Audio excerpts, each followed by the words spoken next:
Good evening, everyone. Welcome to tonight's meeting of Derbyshire Dales District Council, to all those who are regular attenders and to new faces. I'd like to start off with our apologies for absence, please. Through you, Chair, we have received apologies from Councillor Robert Archer, Councillor Bob Butcher, Councillor David Chapman, Councillor Marilyn Franks, Councillor Dawn Greatorex, Councillor Simon Ripton and Councillor Peter Slack. Thank you very much, John. So move on to item 2 now, which is public participation. This is an opportunity for members of the public to ask questions where they have, or speak rather, to start with, where they've formally submitted the request to speak. So we have 5 people who have asked for this. In order on my list here, we have Vicky Rains, first of all, please. So Vicky, if you'd like to come to the table, please.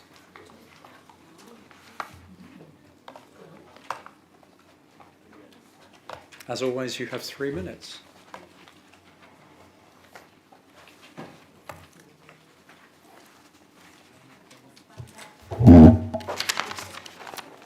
Good evening. I'm here to speak for Tansley Parish Council.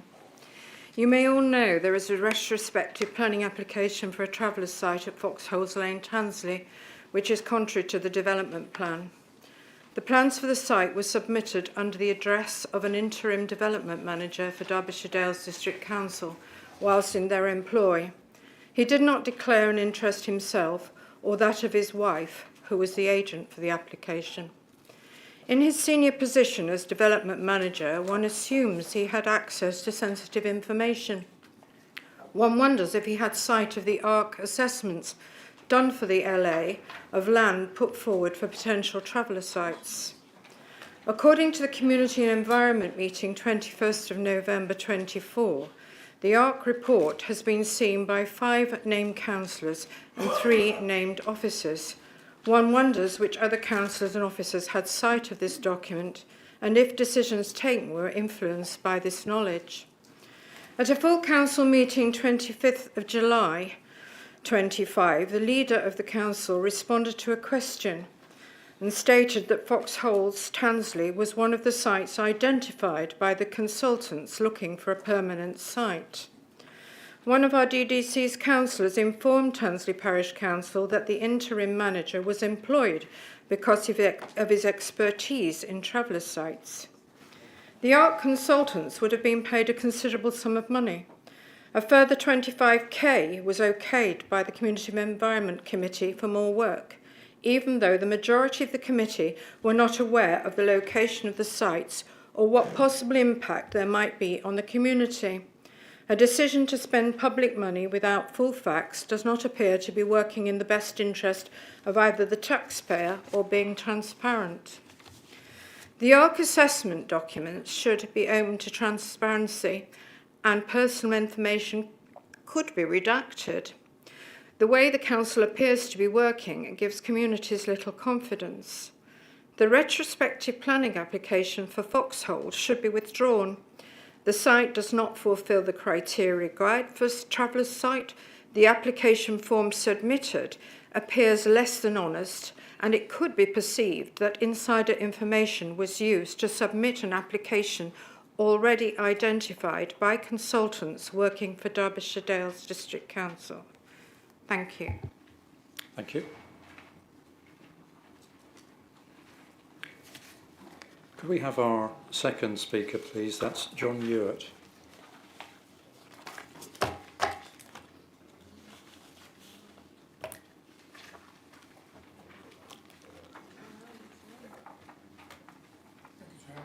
Thank you. John, again, you have 3 minutes from when you're ready. Thank you.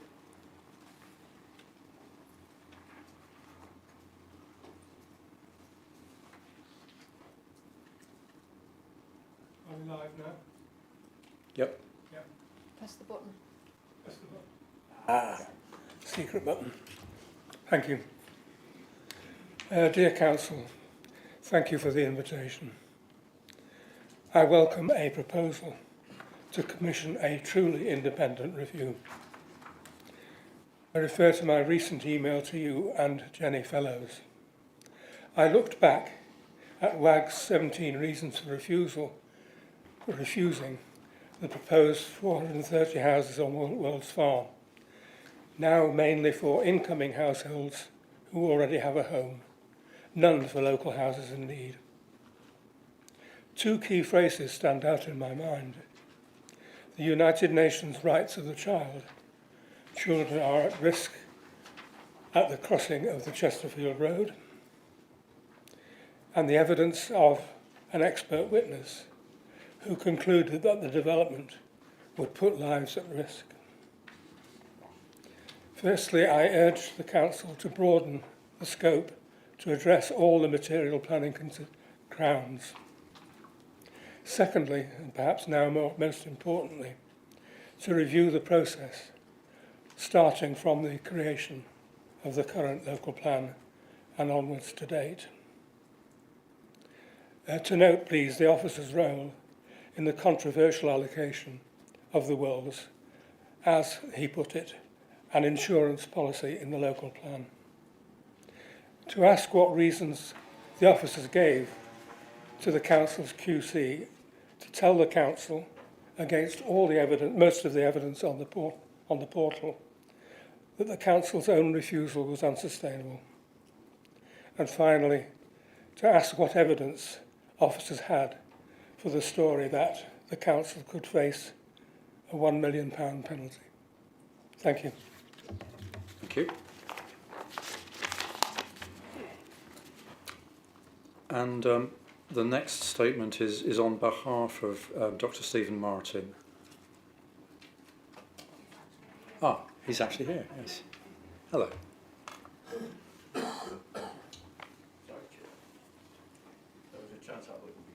No, good to see you.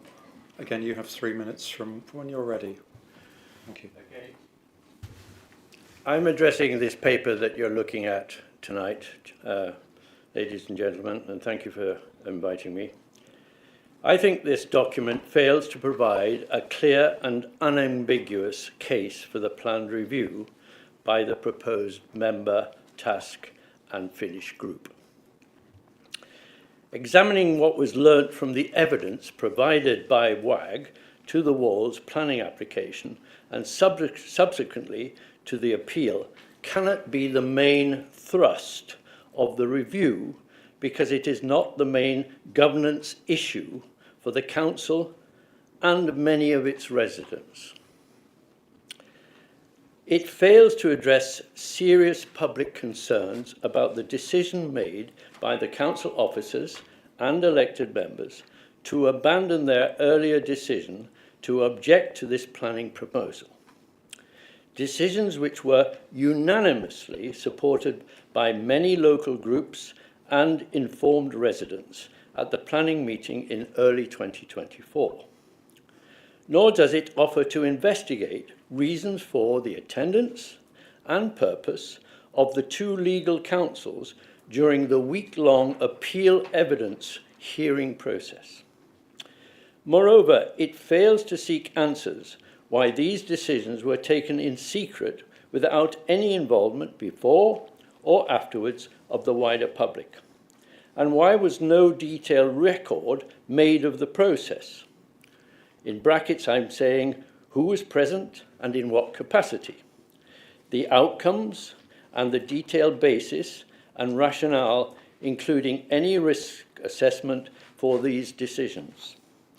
All the relevant available written and digital information must be rigorously assessed in the review process.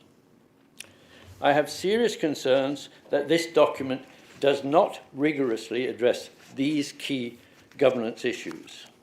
Indeed, there is no reference at all of the Council's governance principles, nor if the drafting of the document has involved the Governance, Resource Committee. Nor does it contain any terms of reference for the advocated task and finish group, without which its membership would be very difficult to fill in a neutral and ethically responsible way.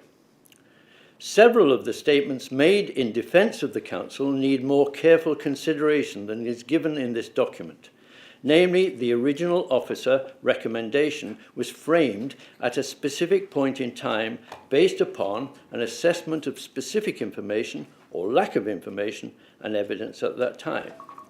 This brings into focus the role and credibility of the advice provided or not provided by a range of statutory consultees like the County Council's lead local flood team, the Environment Agency and the Highway Authority, none of which were directly involved in the appeal process. Steve, I must ask you to draw your conclusions to a close, please. Okay. I wanted to address some of the Council's Governance and Resources Committee's principles, but they're mainly addressed in the committee's 18th of July report. Operate in a lawful, open, inclusive and honest manner. Make sure that public monies is safeguarded, properly accounted for and used economically, efficiently and effectively. Has effective arrangements for the management of risks, secures continuous improvement in the way it operates. This should clearly frame and underpin the review process along with its outcomes and on accountability and its consequences. Thank you, Chair. Thank you.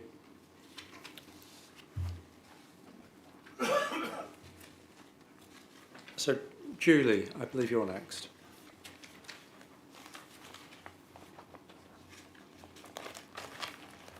Again, you have 3 minutes if you press the left-hand button. Good evening, everybody. I welcome the report and indeed any investigation into how the Council came to capitulate on all the officers' recommended reasons for refusal in the face of the appeal. I do have some brief comments to make. The wording within the report doesn't make it clear whether or not WAG representatives will be invited to present evidence and so needs amending to make that point clear one way or the other. The scope of the report is too narrow. For example, why is the task and finish group limited to reviewing reasons 1 and 2, but not considering reason 3? And in general, there seems little or no opportunity to raise the general concern about the lack of engagement with and support for the Rule 6 party during the inquiry process. Thank you. That's it. Thank you. Do I press that for all? Yes, thanks. And Councillor Hobson, I think you're down to make a statement as well, aren't you? Thank you, Chair. The statement by Ms Bridden is in front of you.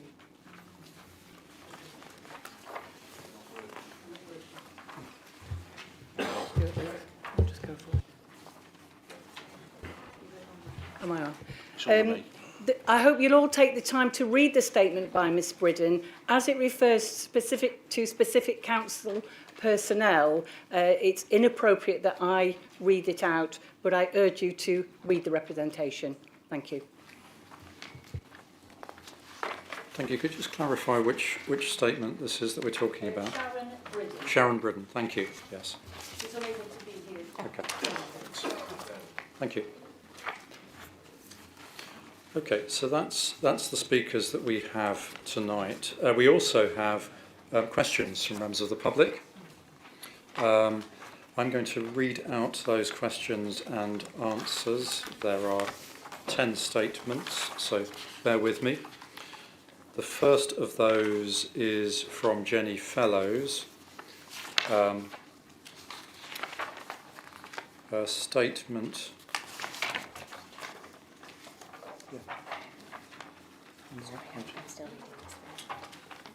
Yes. Her statement begins, I'm writing regarding the forthcoming review of the Gritstone Road planning appeal. While I welcome the recognition that lessons must be learned, I have serious concerns about both the independence of the process and the narrow scope currently proposed. First, on independence, many councillors who will be asked to participate in this review were also directly involved in a January 2025 decision to follow Council's advice and not defend the original planning refusal reasons. This creates, at the very least, a strong perception of conflict of interest. For public confidence, the review must be led by an independent chair with demonstrable experience of planning appeals and councillors with prior involvement in the January decision should not sit in judgment on those same events. Second, on scope, the draft terms restrict the review to WAG's evidence on flood risk and biodiversity only. This excludes highways and landscape, which were central to our case and material to the inspector's decision. More importantly, the review does not propose to examine what information was provided to the council's legal team and expert witnesses in the run-up to the decision not to defend the refusal reasons. Unless this is scrutinised, the review risks missing the key issue, whether members were properly and fully advised before making that decision. I therefore request that 1. The review is broadened to include the handling of highways and landscape evidence, as well as the flow of information to council and expert witnesses prior to January 2025. 2. The independent chair is appointed transparently with community input into the selection. 3. WAG or another independent community voice is given a formal role in the process. If these changes are not made, there is a real risk that the review will be seen as defensive and self-limiting, rather than a genuine lessons learned exercise. We believe residents and the wider public deserve a review that is thorough, impartial and credible. I would be grateful if you could confirm how these concerns will be addressed before the review commences. So that's a statement. We have other statements. One from Colleen Marples. I write regarding the very welcome decision to have an inquiry into the poor handling of the World's planning application. While this inquiry is very welcome to those of us who have spent over a decade of our lives fighting this obviously unsustainable and damaging proposal, it fails to go far enough. One of the key issues that we want to understand is what happened behind closed doors at the extraordinary meeting where a decision was made to no longer support DDDC's own refusal of the planning application. Who instructed the council's legal team? What new evidence was magically provided, and by who, to cause the complete U-turn? All appropriately dated minutes from this meeting should be made public, and if there are no minutes, then it's a serious failing on the council's part. In addition, this inquiry should be completely independent. Having it led by anyone from DDDC would lead the public to conclude this is merely retrospective damage control and akin to marking your own homework. This will do nothing to alleviate the public's very legitimate concerns that the handling of this particular site from the local plan stage onwards has been biased, unfair and flawed. In addition, the report appears to fail to address the lack of appropriate concerns from other statutory bodies, including the clear highways and flood risks. If this review is not seen to be done thoroughly and by a totally independent body, then it will simply cement the doubts of the public they already have about the transparency of the District Council. Statement from Des Martin. As a resident of Gritstone Road for 34 years, we have been on this roller coaster ride of planning applications now for many years. All the local residents know how unsustainable this lovely land is regarding development proposals. The access is truly shocking. The amount of water that flows down the Wolds is unbelievable at times, and for a town with flooding issues, how irresponsible is it to even consider collecting all this water in shoddy collection ponds 750 feet above a town which already floods from runoff water? This site has been turned down many times and has been removed from the local plan once, and miraculously was put back again by some hastily arranged meeting behind closed doors. My main issue is how, after your very experienced planning officer listed all the issues with this site and recommended refusal when it came up in front of the planning committee, who duly rejected it, once William Davis decided to take the refusal to appeal, and Derbyshire Dales planned to defend with the help of the Rule 6 party, only for the council to pull the rug from under them and decided not to defend. What written evidence was shown to the planning committee to convince them not to defend? Was the meeting with the chief executive and the so-called experts minuted? This debacle has left your local councillors with egg on their face, and with the local community having next to no trust left for them. This is only one issue, with this authority taking strange decisions behind closed doors, and perhaps you need a change of leadership and certainly need to be more transparent in future.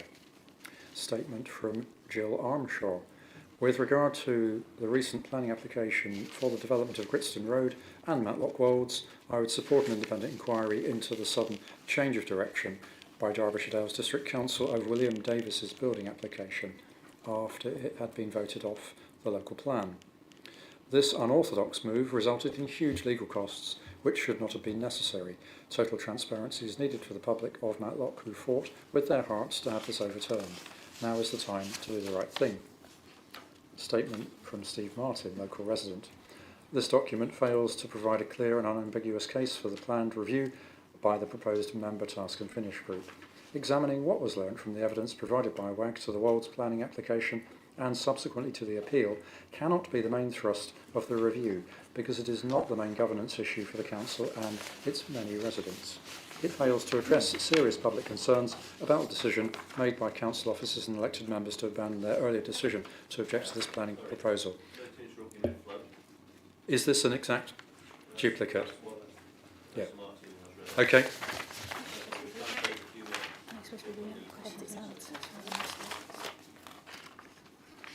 Yeah, that's member questions. Oh, sorry, yeah, but there's also a couple of questions. Okay. Steve, with your permission, can we skip reading that out again? Yeah, thank you.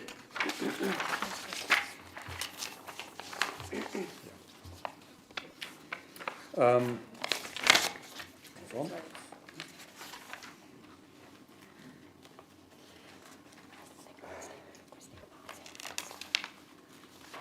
Which page are you on?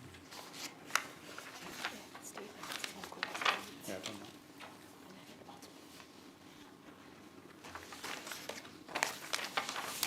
Oh yes. Statement from Christine Martin, local resident. Once again, I find myself having to put my thoughts in writing in order to consult with the council. After more than 13 years of spending many hours writing letters of objection, attending meetings, completing survey monkey questionnaires, etc., it would be nice to be able to have something else to think about and talk about apart from the Wolds site in Matlock. I've lived on Gritstone Road for 34 years and was expecting to live a quiet retirement, but this is not the case with a pending development that won't go away. I'm neither an IMBY nor an activist, but this affects where I live. I can't express how disappointed I am that I've engaged in every form of public consultation regarding Gritstone Road and the Wolds and feel very badly let down by Derbyshire Dales Council, as along with everyone else who objected, we've been ignored. Paul Wilson said many years ago at a meeting at Highfield School that the council don't have to engage with public consultation. Clearly our views are not wanted. Looking at the full report for the full council meeting on the 25th of September 2025, this inquiry does not fully address the concerns that the community have to ensure lessons are learned. The council's reputation has once again been compromised by decision making behind closed doors and with no records of meetings of minutes of who, how and why the outcome had been determined. Some very dodgy judgments are continuing to be made, even after the ones made for the Traveller site in Matlock Bath and the Haskell Lane debacle that have recently occurred. A totally independent inquiry needs to take place to fulfil the community's expectation of openness and transparency. It's not enough to only cover some of the points, and the exceptional job WAG did bringing sound evidence to the public inquiry and had the council engaged with WAG as they said they were going to, then with the help of DDDC's experts, I'm convinced even more evidence would have been put forward to prove just how inappropriate any development would be on the Wolds site. Working together is essential. Instead of point scoring between parties, it's shameful that you left the hard work to WAG to do your jobs for you.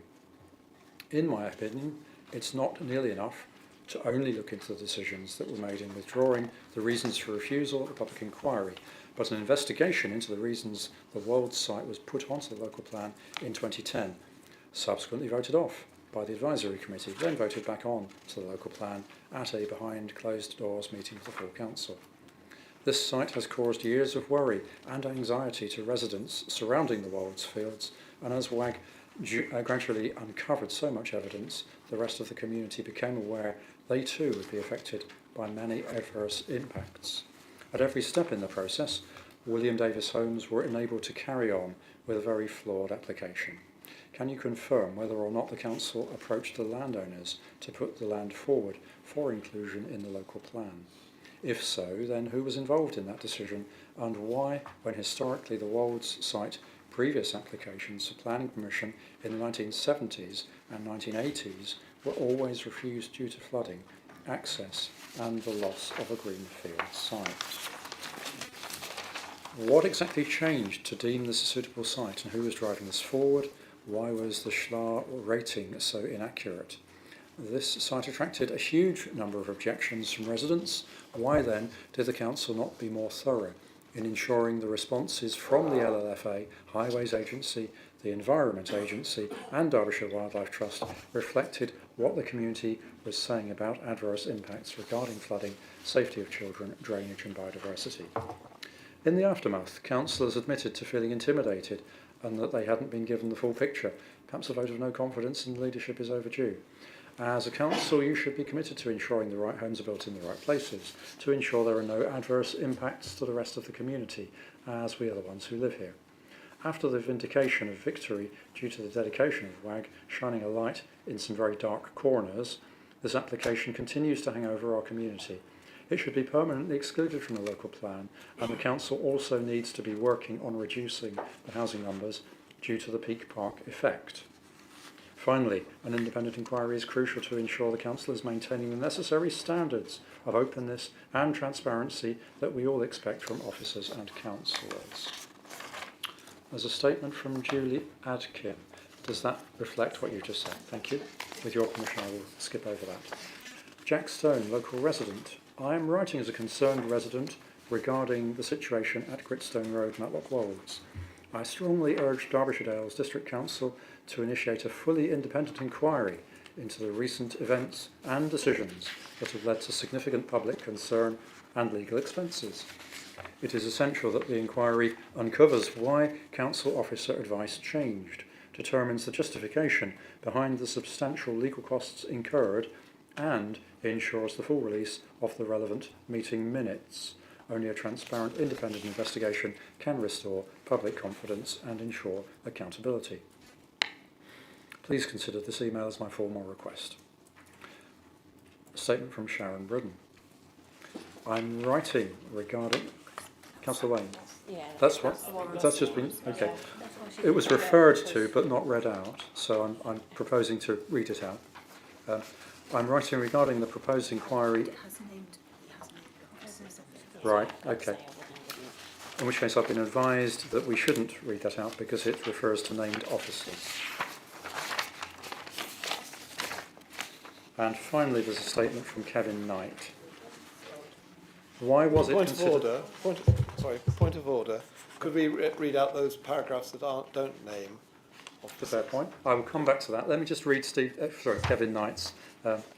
Why was it considered necessary to seek the views of different consultants from the appeal to those whose advice had been accepted for the planning application and then accept these views at a behind closed door meeting?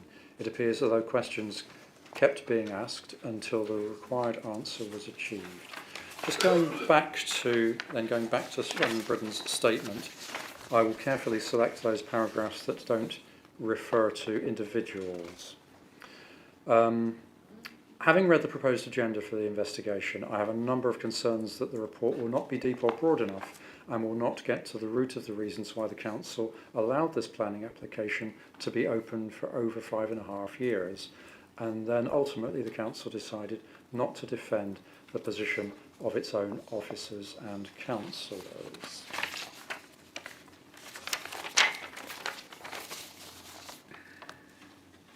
The inquiry needs to be looking into why this planning application was allowed to remain open for almost 6 years and the developer allowed to continually submit more and more information.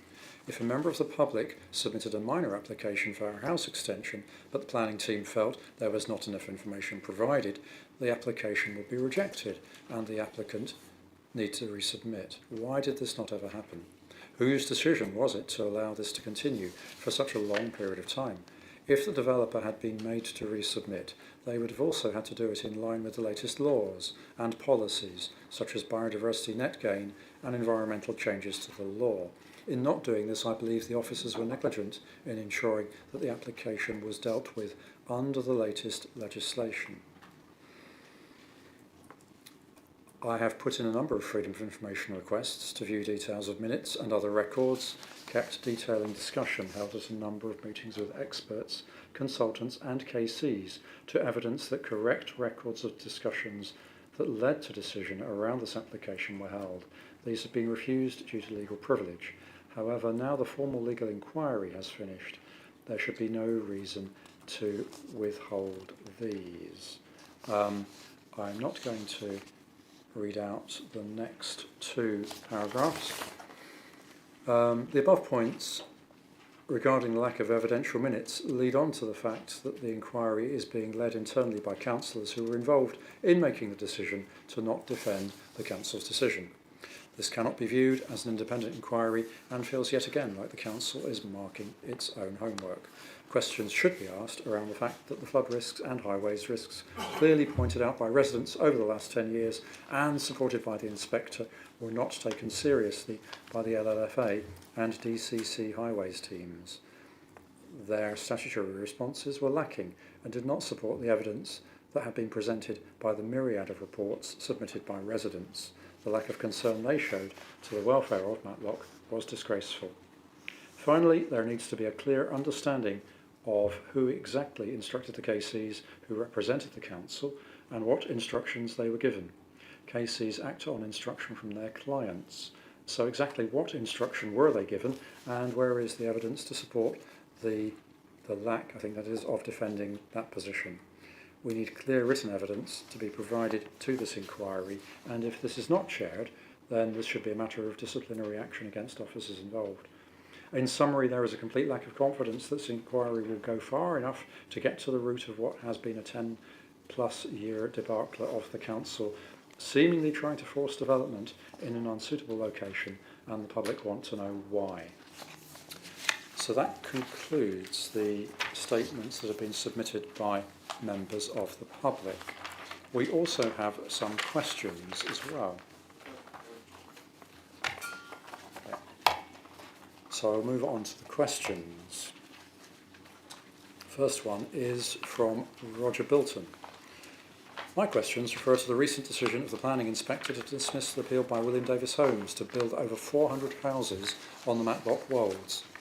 Firstly, after receiving updated information from officers, consultants and the legal team, DDDC decided not to defend the appeal and left the Wolds Action Group to represent the views of many residents and businesses of Matlock in fighting the appeal. What specific information changed the views of the council after the planning committee had unanimously agreed to refuse William Davis Homes' permission back in March 2024, and why has this not been made public? I will deal with the other two questions and then the response. Secondly, a Freedom of Information request identified nearly £200,000 of taxpayers' money was used to pay for consultants and a legal team to defend the decision to refuse planning permission. Why at the public inquiry held earlier this year did all of those personnel remain quiet and offered no resistance to proposals from William Davis Homes, yet pocketed a huge sum of taxpayers' money? How was this value for money? Thirdly, DDDC have been caught out and embarrassed by both the Wolds Action Group and the Inspectorate. What lessons have been learned, and how will DDDC ensure such a dreadful situation does not repeat itself? The stunning success of the Wolds Action Group cost less than £15,000, as opposed to the £200,000 for employing alleged professionals. What went wrong? So the Council's response to this is to thank, first of all, for the questions. You will see that there is a full report on this matter at item 9 on the agenda, which answers most of your points. The intention is to establish a task and finish group to consider the other points. Question from Colleen Marples. Who instructed the Council's legal team? And what new evidence was magically provided, and by whom, to cause the complete U-turn? The answer is very, very similar. You'll see there's a full report on this at item 9, which answers your second question. The intention is to establish a task and finish group to consider other points. Question from Des Martin. What written evidence was shown to the planning committee to convince them not to defend? Was the meeting with the chief executive and the so-called experts minuted? Again, you will see there is a full report on this matter at item 9 on the agenda, which answers your first question. The intention is to establish a task and finish group to consider other points. Questions from Christine Martin, local resident. Can you confirm whether or not the council approached the landowners to put the land forward for inclusion in the local plan? If so, then who was involved in that decision, and why when historically the Wolds site previous applications for planning permission in the 1970s and 80s were always refused due to flooding access and loss of greenfield site? This site attracted a huge number of objections from residents. Why then did the council not be more thorough in ensuring responses from the LLFA, Highways Agency, Environment Agency and Derbyshire Wildlife Trust reflected what the community were saying about adverse impacts regarding flooding, safety of children, drainage and biodiversity?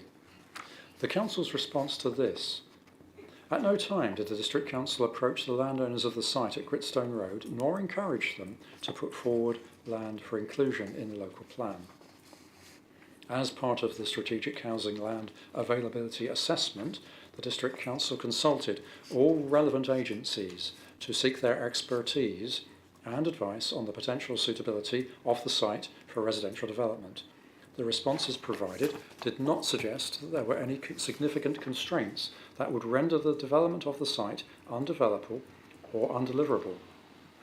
Given the content of the responses received at the time, it was not considered necessary to seek any further detailed information.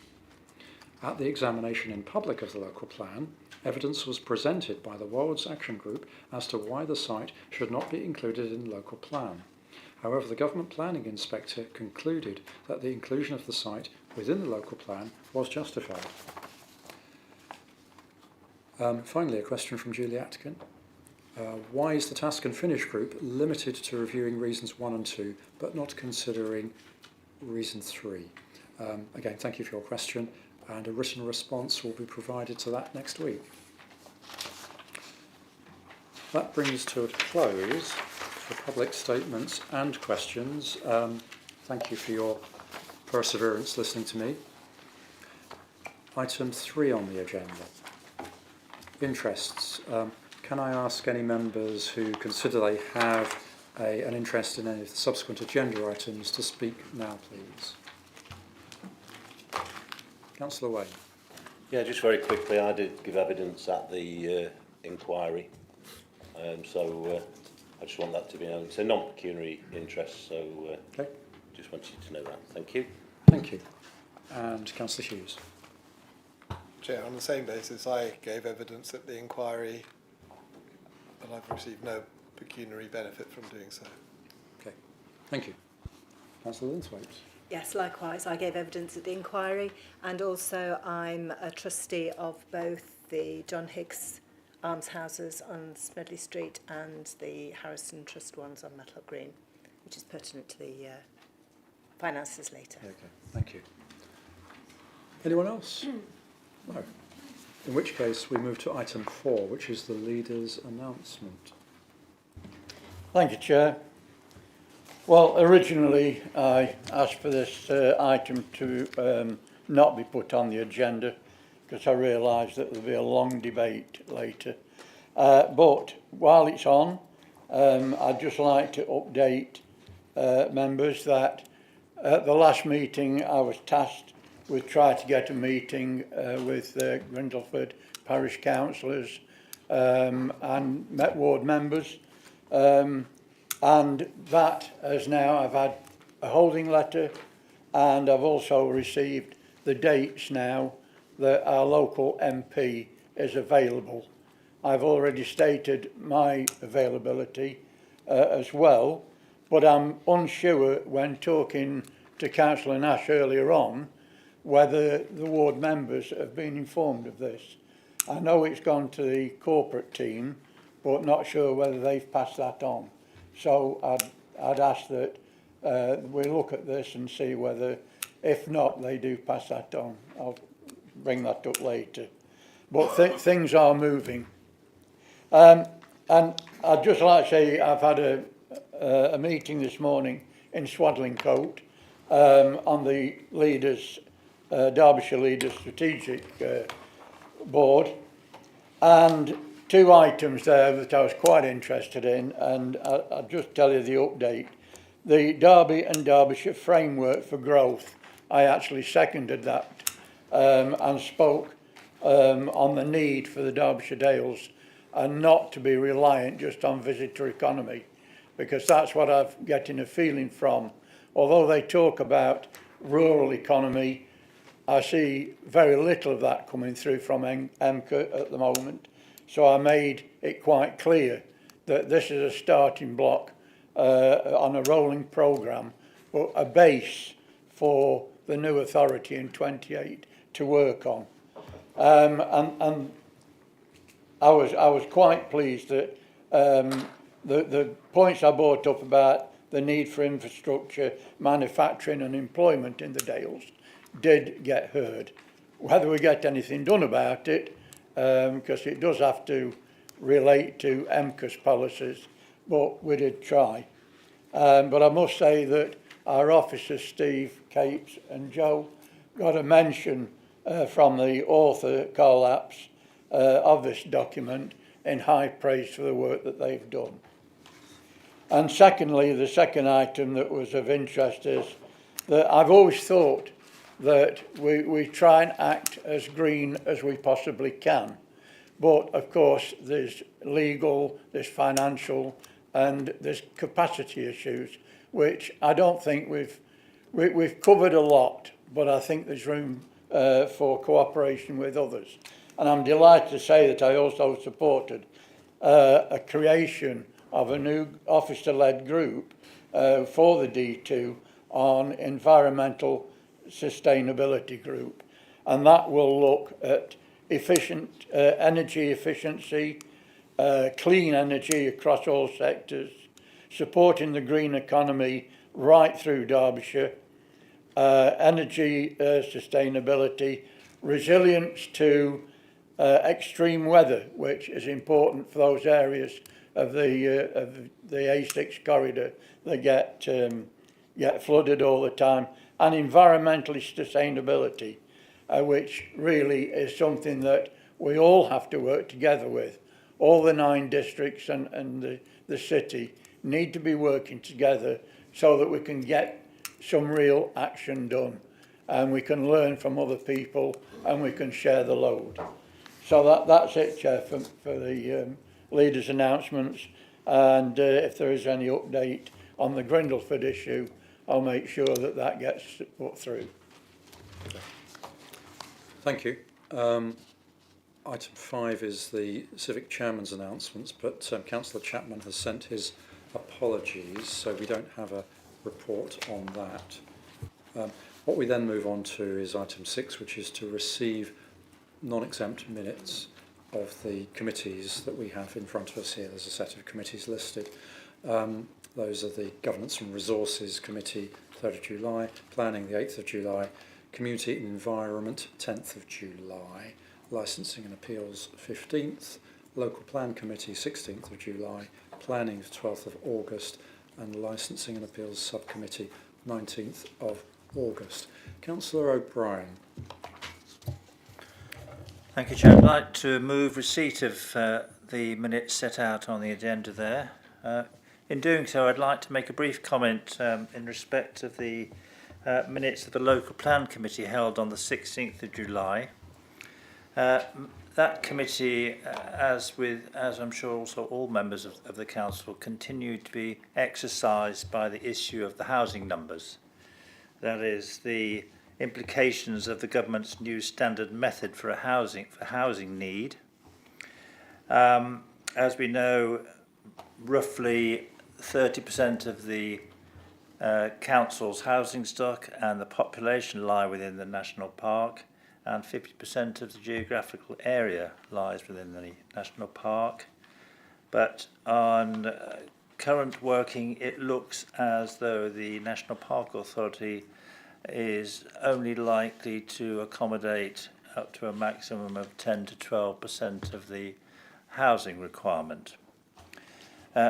Members have raised on a number of occasions the need to make representations to the government on this issue, and with the support of the Vice Chair of the Local Plan Committee, I intend to take something at the earliest opportunity to the relevant committee, probably the next meeting of the Local Plan Committee, to determine what form that representation should take. Thank you, Chair.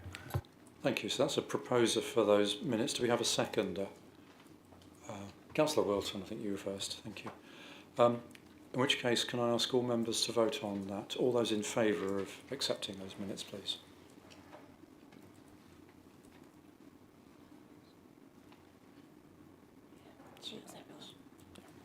That is everyone. Thank you. So, approval of the minutes of the previous meeting of the council.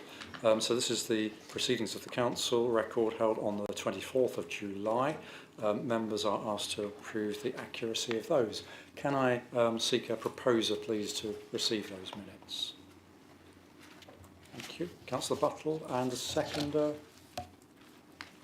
Councillor Whitehead. Thank you.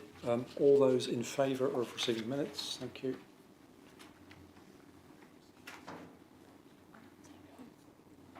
That is unanimous. Thank you.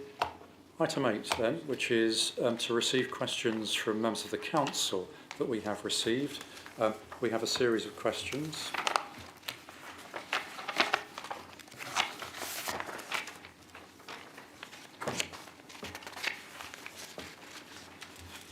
I'll ask the individual councillors to read that ones out. Just give your voice in, yeah, the rest of it. Okay, so Helen, Councillor Froggatt, would you like to read your question out, please? Yes, thank you, Chair. Good evening, Councillor Flitter. Given the concerns raised by one of my parish councils regarding the lack of meaningful consultation and the significant impact of the housing strategy on our community, can the leader explain why decisions affecting affordable housing in the Peak District National Park are being made by a small group of just 5 councillors behind closed doors, and what steps will be taken to ensure greater transparency and involvement of all relevant stakeholders, including parish councils, in future decisions? Councillor Flitter. Thank you, Councillor Froggatt. Officers were tasked by members to bring forward a housing delivery strategy under the corporate plan. The need for a delivery strategy was largely driven by concerns from our councillors that the rate of delivery of affordable houses is too low, particularly in the Peak District National Park, where there were at least less than one housing scheme delivered in the National Park in the last 10 years. The housing delivery strategy was presented and approved by full council on the 8th of May 2025. Councillors agreed that they would engage with the housing delivery strategy through a member working group made up of the 5 political parties.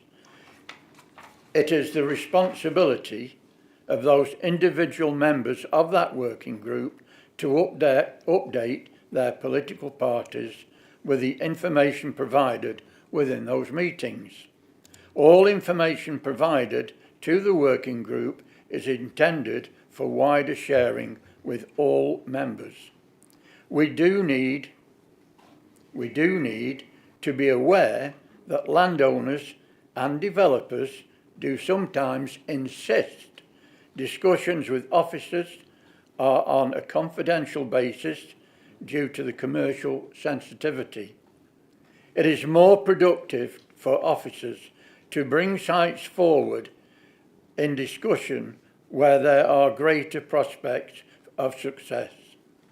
After some prelim work has been undertaken, such as landowner identification and positive Peak Park discussions. Of course, it is mandatory for full public consultation occurs as part of the planning process before the planning application, but that must be balanced with the need for confidentiality in the very early stages, and to avoid the risk that concerns are raised about sites which actually never prove to be genuine contenders. Our collective aim is to provide more affordable homes for residents in Derbyshire Dales to access. Councillor Froggatt, do you wish to come back at all? Yes, please, Chair. Thank you for your reply, Councillor Flitter. I have in fact had a further issue with another of my parish councils with the same issue. Will Councillor Flitter give an assurance that parish councils and ward members will be liaised with at the start of any proposed development in their area. Thank you. I can give that to surety, Chair, because that is openness and transparency, which this council does take seriously. Thank you. Thank you. Councillor G, you have a question. Yeah, thank you very much, Mr. Chair. I'd like to bring this issue, which is to do with Ashford in the Water. At a recent meeting at Ashford Parish Council, it came to light that a property previously being owned and operated by Platform Housing was sold at auction. The property in question, number 5 Highfield, was previously an affordable house and had the Derbyshire clause upon it. I have been informed by officers that following the sale, the Derbyshire clause no longer applies to that property, which is now subject to a planning application for renovation works and change of use to a holiday home. I have been informed that Platform Housing sold this house along with a number of other properties within their portfolio.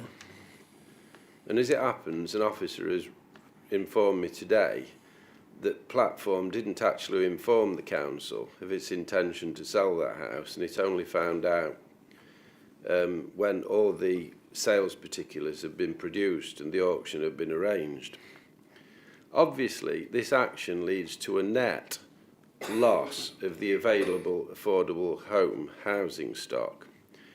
The proceeds of that sale are split, or intended to be split, between Platform Housing and Derbyshire Dales District Council, which in respect to number 5 Highfield was in the region of 200,000.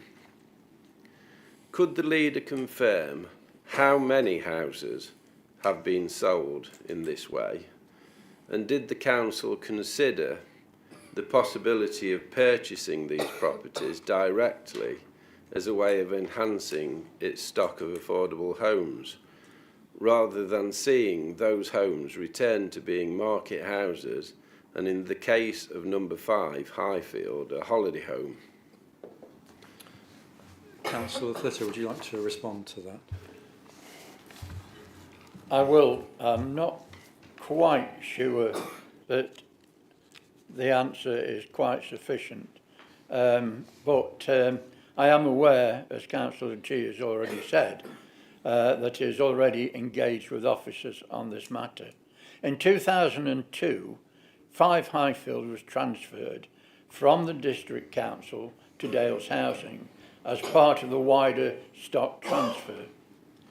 Dales Housing was later absorbed by Platform Housing earlier this year. Platform Housing sold a number of long-term empty properties in the district, including, rightly so, 5 Highfield. These properties were not sold to the Derbyshire clauses. The Derbyshire clause is a restrictive covenant under Section 157 of the Housing Act 1985, which limits the freedom of the owner to transfer or otherwise dispose of the property without consent of the Derbyshire Dales District Council or Platform Housing. A Derbyshire clause can only be included in a transfer under Part 5 of that said Housing Act in 1985, i.e. the right to buy sale. The transfer in 2002 includes provision which Platform Housing imposed a Derbyshire clause on applicable, I can't get the word out, but on properties that go under the same and sold under the right to buy. In the interest of completeness, I should just add that Section 37 of the Housing Act 1985 allows Derbyshire clauses to be included in some transfers other than the right to buy sales, but only where those transfers are by a local authority. It doesn't apply to sales by social housing landlords, such as Platform Housing. However, the recent sale of 5 Highfield was on the open market, not a right to buy sale. And the 2002 transfer and legislation make no provision for imposing a Derbyshire clause in those circumstances. Instead, the sale is subject to a clawback provision which requires platform housing to pay the District Council a percentage of that price. Officers did attempt to engage with platform on this property, but it had already been entered into auction, and we are also advised that the property required significant investment due to structural damage and needing full refurbishment, making it a risky investment for others without full structural reports, which were not available at the time of auction. Thank you, Chair. Councillor G, would you like to comment or question? Yeah, I'd just like to say that I think this completely undermines our intention to actually improve the affordable housing stock when we're losing houses like this that are actually in a development which is the only residential street in Ashford in the Water.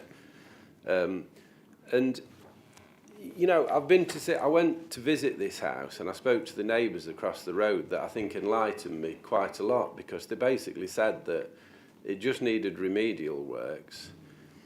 Platform housing obviously couldn't be bothered to do what they're supposed to do. They sold it under our noses. I'd like to know if we're confident we're actually going to get the £100,000 back, which we apparently were due, because that's not clear to me whether it's going to happen.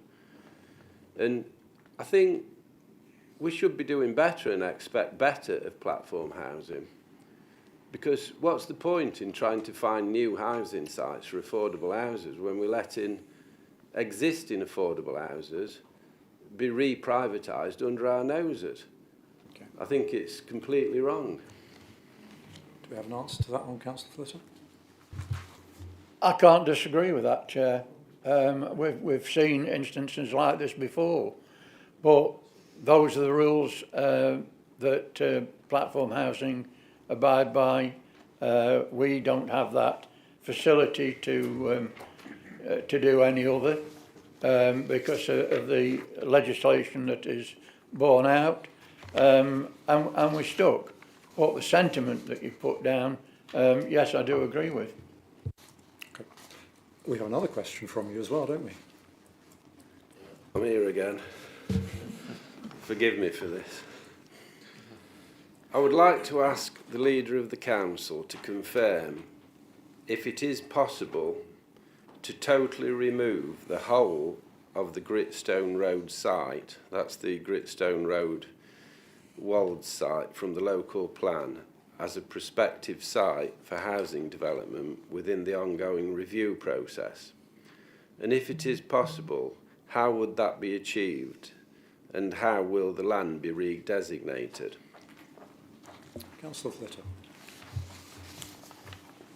Again, I'm struggling for completeness on this, but as Councillor G and members will be aware, the site at Gritstone Road is allocated for residential development within the Derbyshire Dales local plan. That was adopted in 2017 against our wishes. As Councillor G and members will also be aware, the adopted Derbyshire Dales local plan is currently in the process of being reviewed and is scheduled for submission to the Secretary of State for the Environment in December 26. This will include such sites that are required to be allocated in the local plan to meet the District Council's future housing needs. It will also consider whether any of the sites allocated in the local plan, including Gritstone Road, are still required to meet future housing need. The removal or inclusion of any site from the local plan will require a resolution of full council.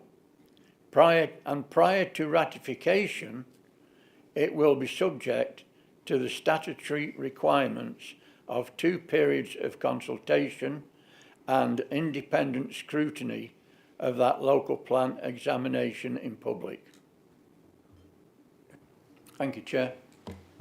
Councillor G, any follow-up question?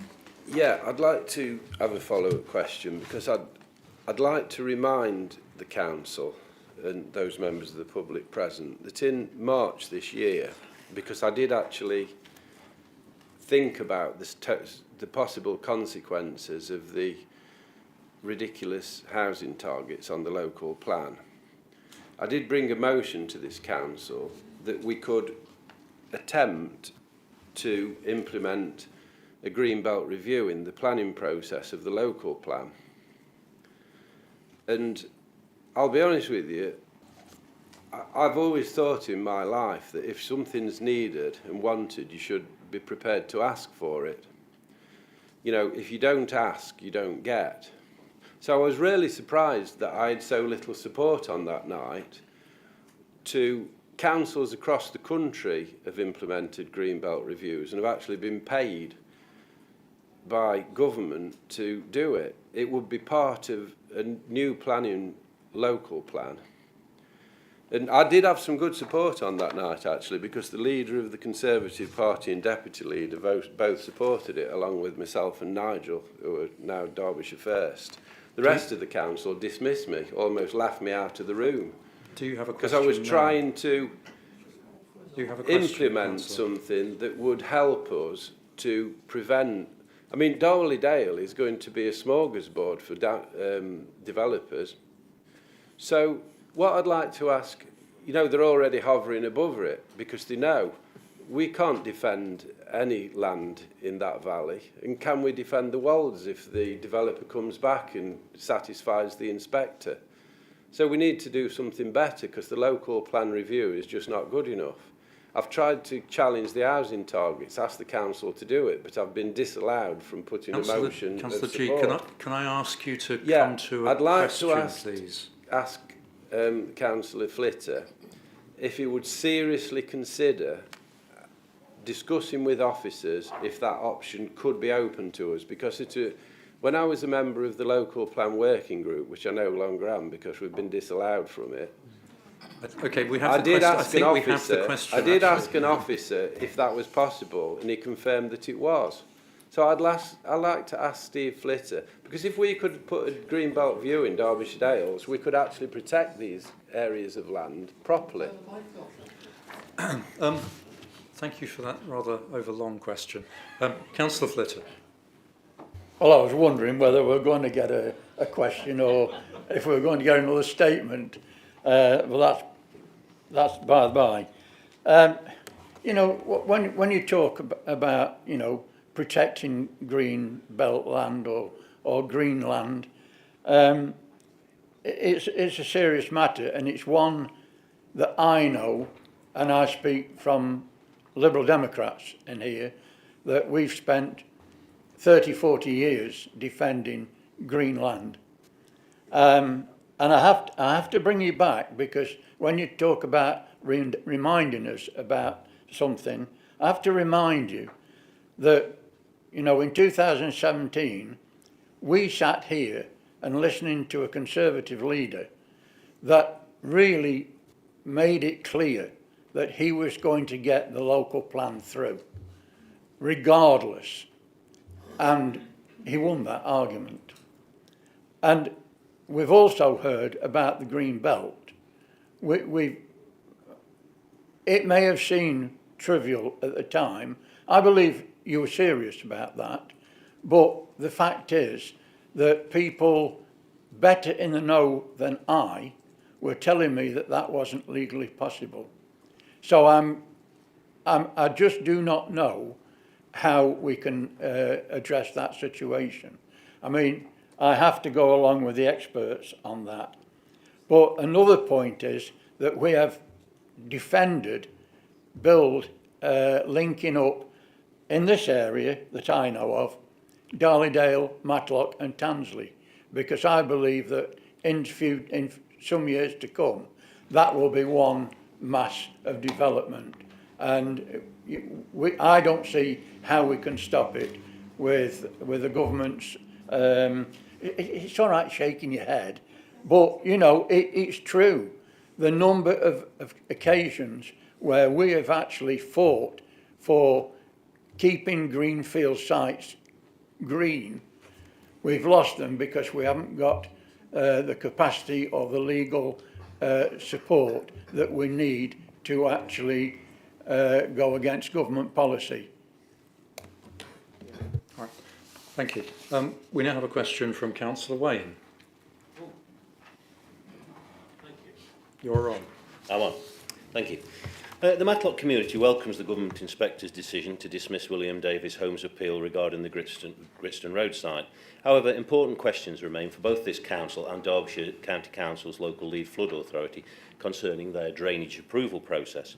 Whilst the District Council has faced criticism from the public and media, the actions of the LLFA also warrant close examination. The District Council relies on the LLFA to rigorously assess drainage plans and to ensure that they're both effective and deliverable. Unfortunately, this has not consistently been the case. Several newly developed sites in Matlock have experienced surface water and foul water runoff and flooding, and this is even after conditional approval of their drainage plans by the LLFA. Evidence presented by the Wolds Action Group and others cast doubt on both the developers' drainage assessments and the LLFA's decision to approve with conditions.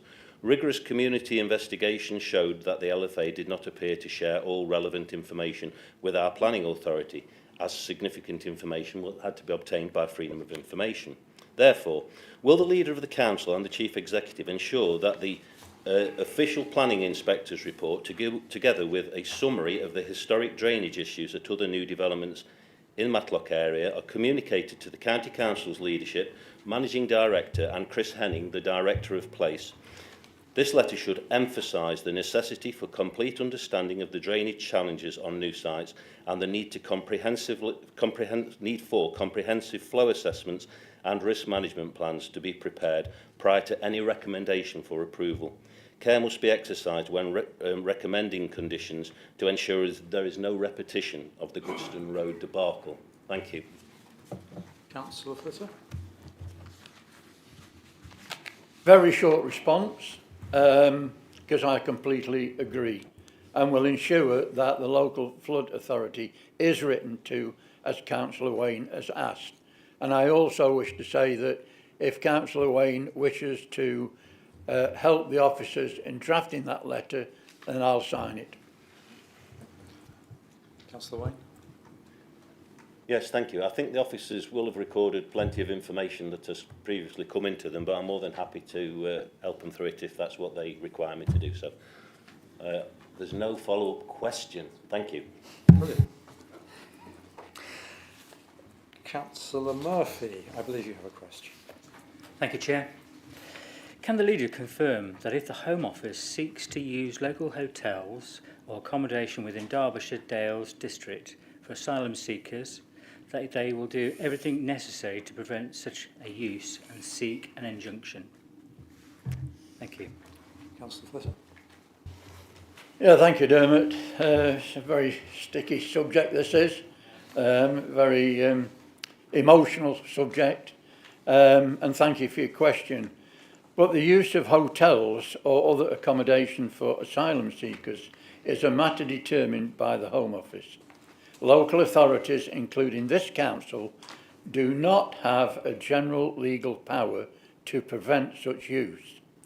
It would not be lawful or responsible for me to give a blanket assurance that the council would do everything necessary to prevent the Home Office from taking such steps, or that we automatically would seek an injunction. An injunction can only be pursued where there is a clear and legal case for basis. For example, if there was a breach of planning control, licensing or housing legislation, and where the council had received legal advice confirming that such action would be appropriate, then we would, in the public interest. What I can confirm is that this council would engage with the Home Office and other local partners to ensure that decisions made take proper account of community safety, local services and statutory responsibilities. Where there are legitimate legal grounds or challenge or regulate the use of accommodation, those options will be carefully considered with the advice from the Council's statutory officers before any action is taken. In all matters, the Council must act lawfully, fairly and transparently, and I will assure that these principles are guided at any response. Thank you, Chair. Councillor Murphy, do you want to have a follow-up question? I know it's a sensitive subject, and thanks for your answer. And I can understand why we've got limited ability to stop this sort of thing happening. But if we were approached, I do wonder if we could possibly, with the database of people we have who are registered online with us and whatever, we could possibly, to help our cause, contact, people through our websites and whatever, to glean the views of the locals, which might help us in possibly stopping one of these events happening. What are your thoughts on that? As I've said, if we take legal advice and we have a case, we would include ward members to where the accommodation is. We would consult locally and we would take all action that we are legally able to do. Thank you. That concludes members' questions. We now move to item 9 on our agenda, which is relating to the planning appeal land at Gritstone Road, Matlock.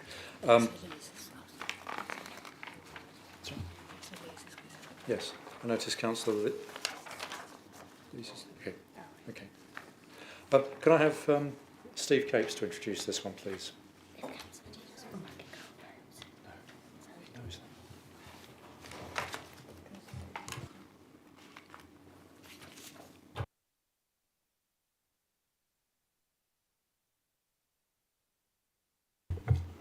Thank you, Chair. Can I speak before Steve Capes makes his comments? I'd like to make an amendment on this agenda item 9. I'd like to bring it up now, if that's possible. Not now, no. Have we got to wait till after Steve Capes has... We have to have the report and questions first, yes. Right. Thank you, Chair, and thank you, members, and thank you to all the residents who've spoken tonight and submitted questions and statements earlier this evening. This is a complex and long-standing matter. It's involved countless residents, councillors, statutory bodies and council officers. Whilst the inspector's decision earlier this year was very welcome, it did not provide all the answers, and indeed it left the door open to a future possible planning application for this site. It is therefore important that council and residents should be in the best position possible to deal with any such application. Since the planning officers who led the appeal no longer work for the council, it will be helpful to learn what we can so that the new planning team are better positioned. And that is the basis which the recommendations are in front of you tonight, Council. I'll hand over, if I may, to the monitoring officer who has some legal points to advise you on.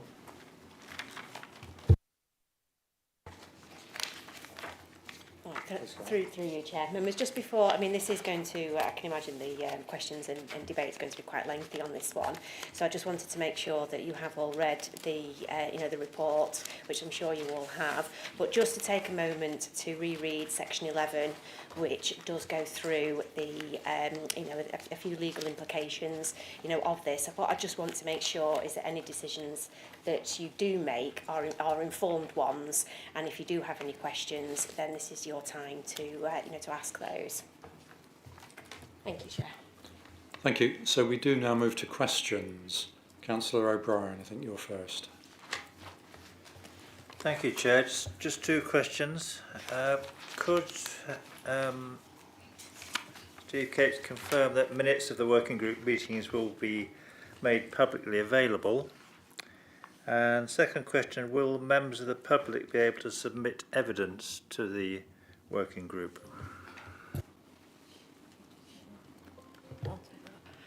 Through you, Chair. Once we agree on the terms of reference, I'm sure we can incorporate those aspects. Obviously, some of the information provided may be covered by legal privilege, so I can't guarantee that all information will be publicly available. There will be an assessment made. I can't give an umbrella answer to that without seeing what information is uncovered. Councillor Hobson. Thank you, Chair. Payments of £192,157.63, including the amounts for barristers, were approved by a mixture of 3 officers of this council. Can you give me the reasoning behind that and why no political input was made into this, and confirm that there was no political input? Thank you. Not sure who's going to handle that one. Chair, the amount of up to 250,000 was approved by members at the Community and Environment Committee. Okay. Councillor Lees, did you have a question? No, an amendment, Chair. We'll come to that. Yeah. But Councillor Martin Burfoot, I think. Yeah, thank you, Chair. I've got 2 questions about the task and finish group, really. Why is it only to be, as Julie Atkin from Waggers asked, why would it only consider Waggers' evidence relating to the Council's first 2 reasons for refusal only? And the second question, one that was raised by Sharon Bridden, actually, I could answer it myself if necessary, but I think members and the public here probably need to know why the last sort of 5, 6, 7 years, whatever, of this council and the public engagement with the Rolls planning application, Gritstone Road planning application, are not being considered in line with the instructions for the task and finish group. Should we not be looking back, in other words, at the local plan that was drawn up in 2016, passed in 2017 under the previous administration's control of this council, rather than just looking at the application that was refused in March 2024. I think that needs to be answered, and along with the responsibility of the task and finish group as regards the first 2 reasons for refusal only. Okay. It's a point. Is it a point which we have an answer to then? No, not at the moment. Okay. Perhaps we'll come to that again. Councillor G, I noticed you went out of the room and back in. Don't worry, everyone will get their turn. That means that you may not be able to vote on the matter in hand. Is that correct? Through you, Chair, yeah. Within our constitution, it does say that members do have to be present throughout the entirety of the item, which does include the officer's report at the beginning. Can I ask a question? Of course, yes. I'm just trying to make that clear, though. Just setting out what the constitutional arrangements are. Thank you, Chair. Please go ahead. I've noticed that there's a cost to this task and finish group. It says it's to cost £15,000, and that there's no, we don't know where the money's coming from. Does that represent value for money? And where does the money come from? I think the answer's probably in the report, but I don't think it is. Through you, Chair. The cost has been established from some soft market testing based on the scope within the report, and the budget will come from, Karen may be able to advise better as to where the actual budget comes from, at which aspect. Through you, Chair.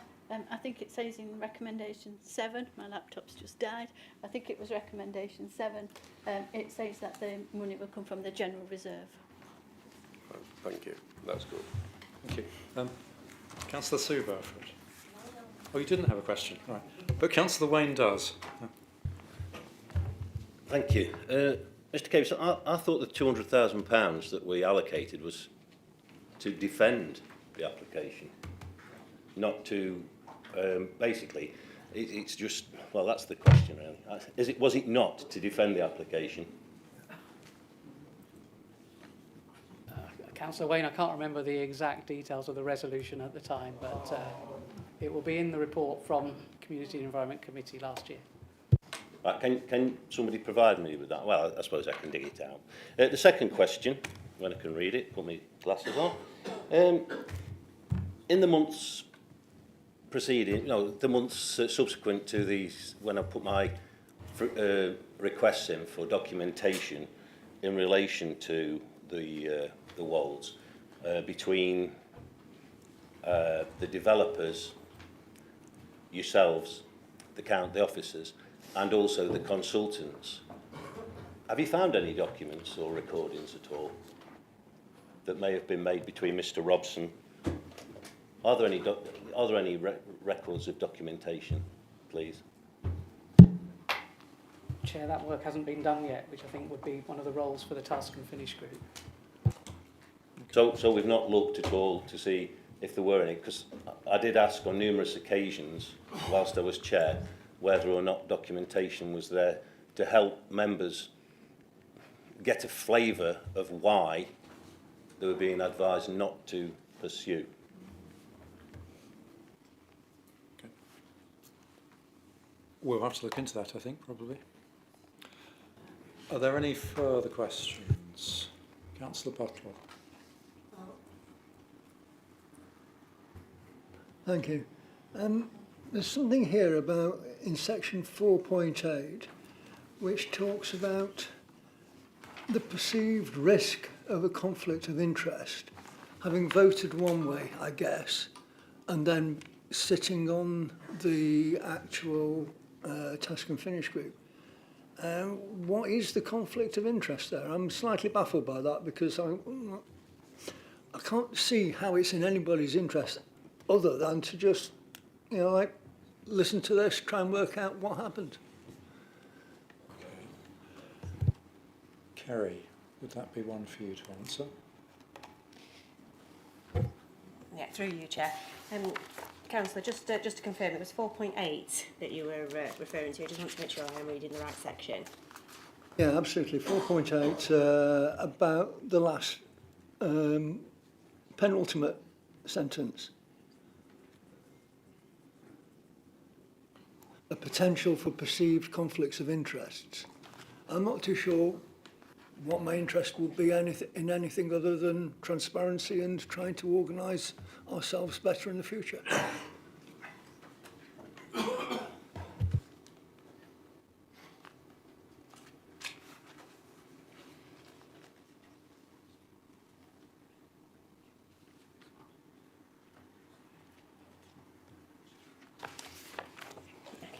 Through you, Chair.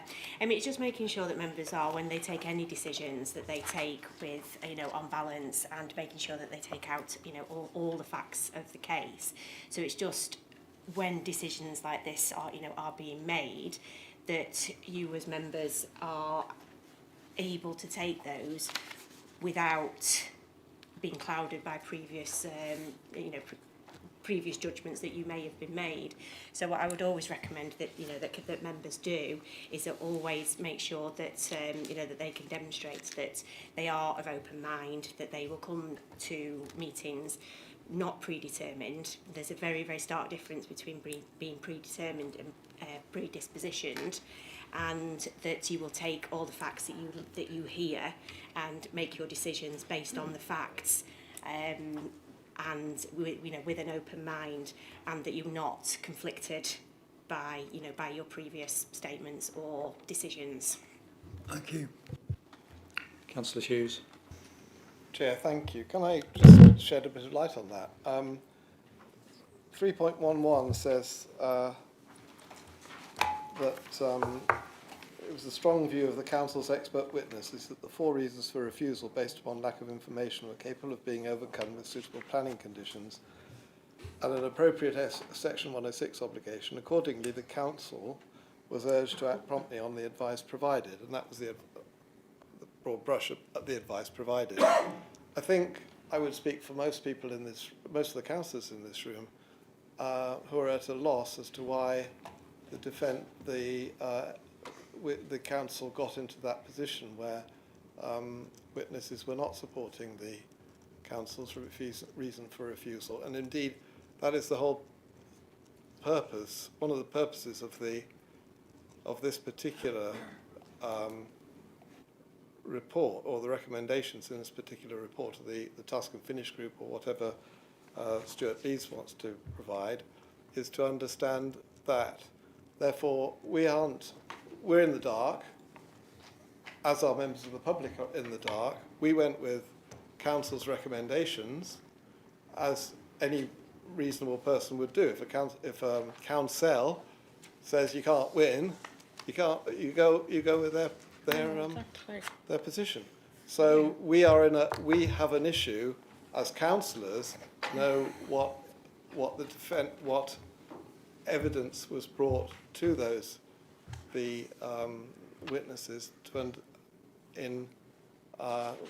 enable them to come to that decision that it was best done by not defending the reason for the refusal and accepting conditions.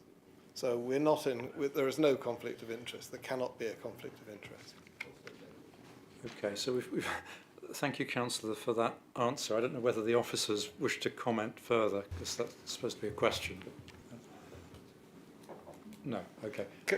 Can I say one more thing in answer to one of the other questions? Because I have to take some responsibility for one of the other questions. If it's very brief, yes. There was a question raised by the public and also by somebody over there in the other side of the room as to why the third reason for refusal is not being considered in this case. The issue is that a lot of the reason there is a matter of judgment, planning judgment, and therefore, it's very difficult to look at the process associated with such judgment. What the proposed Task and Finish group is looking at to do is to understand the process that was followed in acquiring evidence and using that evidence in the appeal, and for using that, the council's team using that evidence. So we can't really look at a planning balance issue, because that goes into the into the complex area of value judgments rather than evidential judgment. All right, thank you for that clarity. Yeah. Councillor Sue Burford. Thank you, Chair. Could I just refer to item 4.10 on page 68, and for clarity and for the benefit of those who are here tonight and listening at home, can we just be clear exactly who these appointed expert witness team members are? I think that needs to be made clear, because as it says in the report, the success of the proposal will be largely reliant upon the council securing the cooperation and input from the appointed expert witness team members. And can I also ask, because this is going to be so crucial, how do we go about securing their cooperation if they choose not to? Am I not right in thinking that they're listed in 2.9? I think they are. Which doesn't get away from the yes, how are we going to ensure that they talk to us? Apologies. Through you, Chair, just to clarify, the expert witnesses will not be under any obligation, and we cannot force them to work alongside us. We have no powers available to us to do that. Okay, so I think that probably concludes the...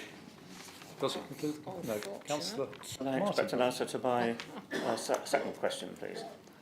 The one that Sharon Bridden raised, in fact, in her submission, was why can't we go back further than March 24 in terms of this the inquiry or the Task and Finish group investigation? Okay.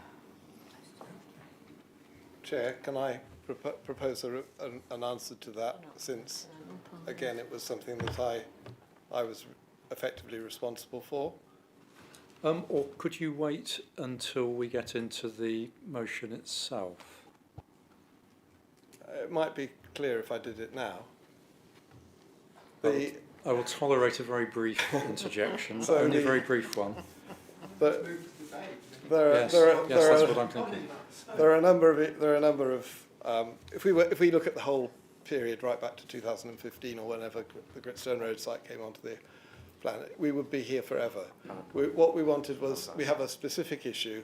This task and finish group was aimed at achieving a result in terms of our changes in our processes that will ensure that this sort of thing doesn't happen again.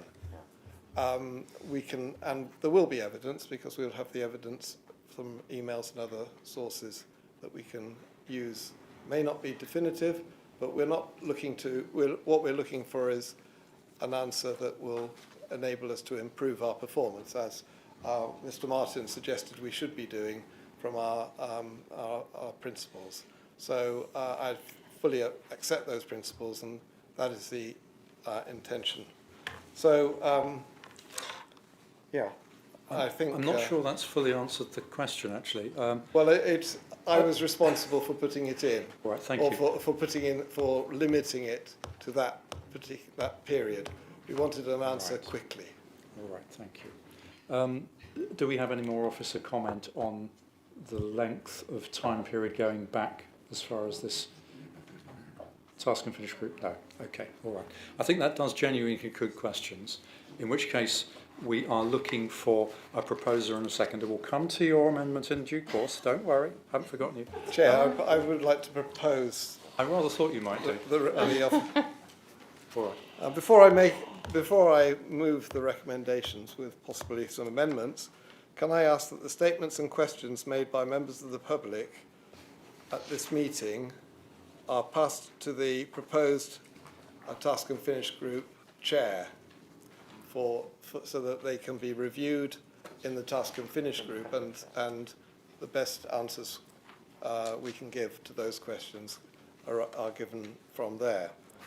I would like to move the recommendations in the report with the inclusion of the following, and these are really to overcome shortcomings that members of the public and other councillors have identified in the recommendations that we've put together. The first is the statement that the independent person shall be the chair of the task and finish group, thereby ensuring its independence. Secondly, a statement that the task and finish group can, at the chair's discretion, in consultation with the monitoring officer to ensure legal safeguards, pursue further avenues of inquiry if the chair determines that it is necessary to understand the submission of evidence to the appeal. And thirdly, that the term World's Action Group is used for those residents and councillors and others who have acted in support of residents who have input, that is, provided information relative to the original application and the appeal. The term World's Action Group is somewhat difficult to define, as it isn't apparent that there is a formal membership structure, and many of those who submitted evidence were associated with the group, perhaps, but not necessarily formal members, and we would like to hear from those people. I have noted that the broad terms of reference are specified in the recommendations. I've accepted advice that the task and finish group itself can finalise the detailed terms of reference based on those recommendations. Therefore, I have not asked officers for formal terms of reference to accompany this report. Officers have prepared this report and the recommendations in response to a motion on notice that I submitted about a month ago for such a review. That motion listed several questions to be resolved. The answers to most of those questions have been given in the report. With respect to the report, I was consulted during drafting about the content, and I have in turn consulted with councillors closely involved in the appeal, and there were 3, and with a small number of residents who were also involved in the appeal about specific issues mentioned. Changes were made as a result of the consultation. In particular, recommendation 1 was substantially rewritten. I would like members to note that this review is concerned with the process followed by the Council and its witnesses, not the evidence itself. We're not going to the review by the Tusk and Finish Group will not rerun the planning appeal by evaluating evidence.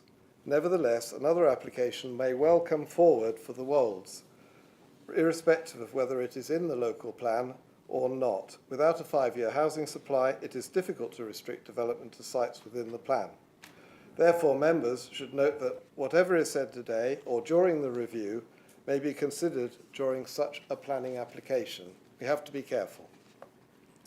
I therefore ask members to limit discussion here to the report and recommendations and not discuss the evidence itself or the conduct of the Council or its witnesses.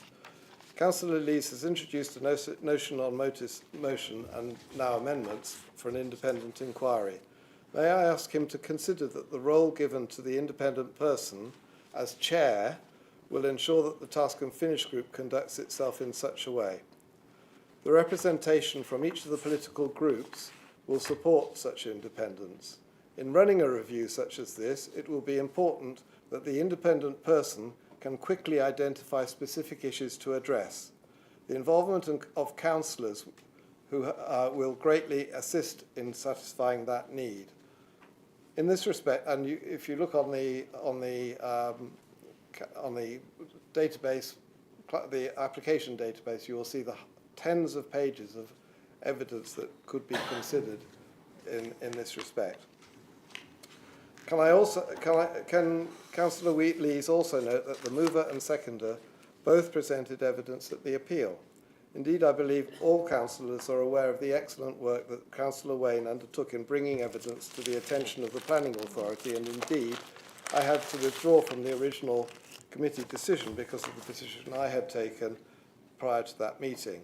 Therefore, we have demonstrated our independence, and I believe that the Task and Finish Group itself will be sufficiently independent. So I think I've already said that I will note that all councillors are concerned about the justification concerning the reasons for not defending this particular appeal. So in that respect, I have a series of amendments, but can I propose those amendments now, or? I think you've listed them already, haven't you? Well, I've listed them, but I haven't proposed them. Okay. So I would like to propose those amendments. All right. So you're proposing the motion with these three amendments. With these three amendments, and then Councillor Lees can put forward his amendment to those, because it makes no substantive. His amendment would override all of these as well. So my amendments are as follows. The independent person, this is the fourth, this is following on from those recommendations. The independent person shall be the chair of the Task and Finish Group. The Task and Finish Group chair may also further limit avenues of inquiry, provided that the chair will also may allow further limited avenues of inquiry, provided that the chair, in consultation with the Council's Director of Governance and Corporate Services, determine that they are necessary to understand the process followed by the Council in relation to the submission and provision of evidence. And the term Wolds Action Group, as I indicated before, refers to those residents and councillors and others who have acted in support of residents who have input related to the original application and the appeal. Okay, thank you. Do we have a seconder for that? Councillor Wayne. Yeah, I'm pleased to second this motion and would like to thank Councillor Hughes for his efforts in developing a more comprehensive recommendation than that contained in the original report. This recommendation proposes that the independent person be appointed as chair, granting them greater authority to pursue additional avenues of inquiry where necessary, with input from the Wolds Action Group and others. At the August Planning Committee, I raised several issues in relation to this, which require attention, including the Council's shift in position, opting not to defend the original decision made by our planner and the Planning Committee, concerns over the lack of record keeping and transparency, and the costs incurred because of the inquiry. I hope that all members will support this motion, leading to a thorough inquiry and providing some resolution to this lengthy planning process. I do not wish to take up any further the time at this stage, but if the Chair consents, I'd like to come back in the debate. Thank you. Yeah, that's fine. Okay. I mean, I think now is the time to hear the other amendment which is being put forward. Councillors, you've been very patient. Members will all get a chance to debate these points in a minute. Councillor Lees, over to you. Sorry. Thank you, Chair. I've forgot it now. No, thank you for giving me this opportunity to make this amendment to agenda item 9. And I'd like to just thank the speakers and all the statements and the questions that have been raised tonight, which makes a lot of sense out of my amendment I'm just going to put forward now. I have got a motion later at the end of this meeting as well, which is very much on the same lines, but it is, you know, we do need, it's made a point tonight that we're still not listening to these residents, what they want and what they want the outcome to be. We need to listen to residents. It keeps coming up time and time again. So I wish to make the following amendment to the item number 9. That recommendations 1, 2, 4, 5, 6 and 7 are removed and replaced with the 5 following recommendations. Recommendation 1, that the authority be delegated to the Director of Governance and Corporate Services to select and appoint an independent expert who is impartial and possesses the relevant knowledge and experience of the planning appeal process. 2, to provide an expert opinion on the decisions made during the planning process of the Walls application. 3, to report and publish all findings as to who made relevant decisions, including the change of the Council's decision, and to publish all the advice given to the councillors at the meeting on the 23rd of January 2025 and the minutes of that meeting. This is for transparency, accountability and governance in future planning matters. This is to be brought back to a future full council meeting. 4, that the council notes the cost incurred in these proceedings to date. And finally, number 5, that the council approves the supplementary revenue budget of £15,000 financed from the general reserve for the independent expert costs. I do not wish for a working party to be established. I think it needs to be totally independent. We shouldn't be marking his own homework, as has been said in one of the statements earlier on. So that is my amendment to the agenda 9, Chair. Thank you. Thank you. Do you have a seconder? Councillor Hobbs. Thank you, Chair. I'd like to second this amendment. Everyone here who's come and spoken, emailed in, wants a fully independent inquiry. They don't want a behind-the-scenes task and finish group. The Planning Inspectorate's rejection of Gritstone Road protected our greenfields and reduced flood risk, a victory by the Walls Action Group at a cost of £15,000. Yet this council's handling was chaotic and this proposal is shambolic. 3 Derbyshire Dales district councillors spent £192,000 on experts following a secret vote to abandon the appeal, a vote I insisted be recorded. You must agree to publish the advice given to councillors at that closed-door meeting. You must agree to publish the minutes of that meeting. Shine the light in the dark corners. Everyone wants a fully independent inquiry. An independent inquiry must find out what advice councillors had at that closed meeting on the 23rd of January, a meeting that I believe should never have been behind closed doors at all. You've seen the emails, you've heard from people tonight demanding answers to their questions. They will not be fobbed off with another behind closed doors inquiry. Publish the advice that was given behind closed doors to councillors. Publish the recorded vote and the minutes of that meeting. Let's see how councillors voted and let the residents of Matlock get a truly independent inquiry. Thank you. Okay, thank you. Before we go any further, I have a question from Councillor Peacock which relates to this, I believe. Before we debate this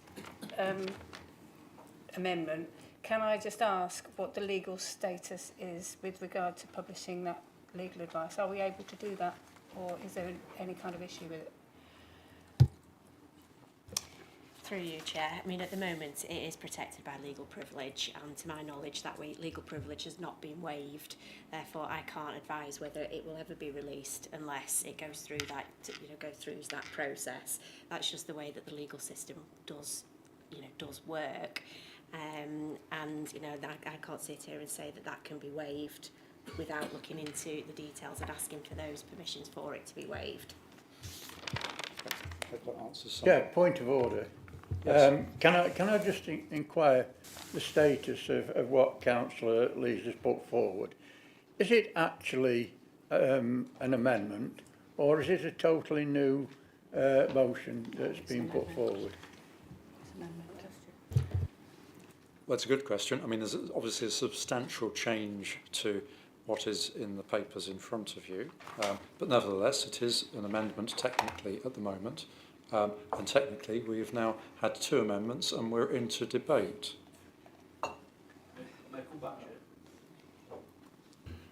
Thank you, Chair. Councillor Flitter, I did take independent advice and was informed that it is an amendment and not a complete and utter new agenda item. Okay, so I'm looking for members who wish to speak in debate, and we will be addressing particularly Amendment 2 to start with. Councillor G. Well, I'm completely independent here because I'm not voting at the end because I had to dip out to the loo earlier on. But my perception of this situation is that something happened last January where the Progressive Alliance made a choice to desert its public in this issue, and I can understand. I kind of understand the situation they were in because they were doing it for the right reasons at the time.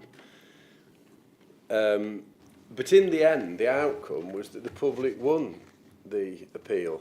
The actual appeal, so they actually managed to win without the help of their councillors behind them, if you know what I mean. So are we going to a lot of trouble? Isn't the fact that the public just need an apology from the Progressive Alliance for their actions, and we probably don't need to go to all this trouble at all because it's going to cost money, it's going to go on and on and on, there will be accusations of marking your own homework that's already been made. Do we need to make task and finish groups? The fact is, the Wolds development was dismissed by the inspector. The Wolds Action Group deserve a huge amount of credit, and some of those people who are involved are actually members of the council anyway in the different guise. But what will happen in the future, we don't know. But where are we going with all this? That's what I want to ask. This motion might be better than that motion, but at the end of the day, you've got a building site that wasn't allowed. The Action Group did a fantastic job, and the council actually probably deserve to give them apology for not standing behind them. That's all I wanted to say. Okay, thank you. We've got a number of people wishing to speak. I think Councillor Whitehead is first. Thanks, Chair. I mean, I just wanted to come back on what Gareth was saying there. I think it's really unfair because we were presented at that meeting with cast iron legal advice, and we're all kind of fair-minded people. We absolutely thought it was abhorrent, and then people who sat on planning, we rejected it, and it got brought back to us. So I think we've always tried to be behind the residents, but when we're presented at a closed meeting with strict legal advice to follow, it's very difficult to understand how we could have gone against that. But that's why I think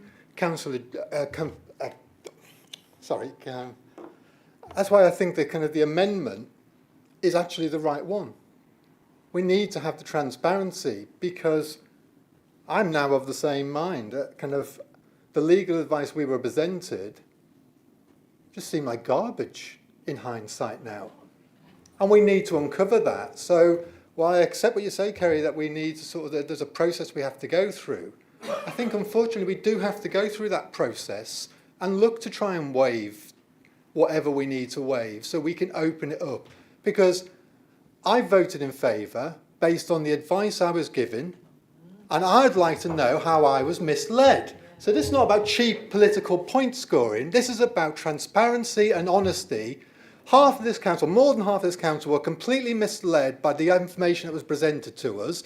And I think that's a serious issue because it's now meant that we've misrepresented our public, and that's a breach of our trust with our public. And therefore we need full transparency, and I'm quite happy to support an independent look at this.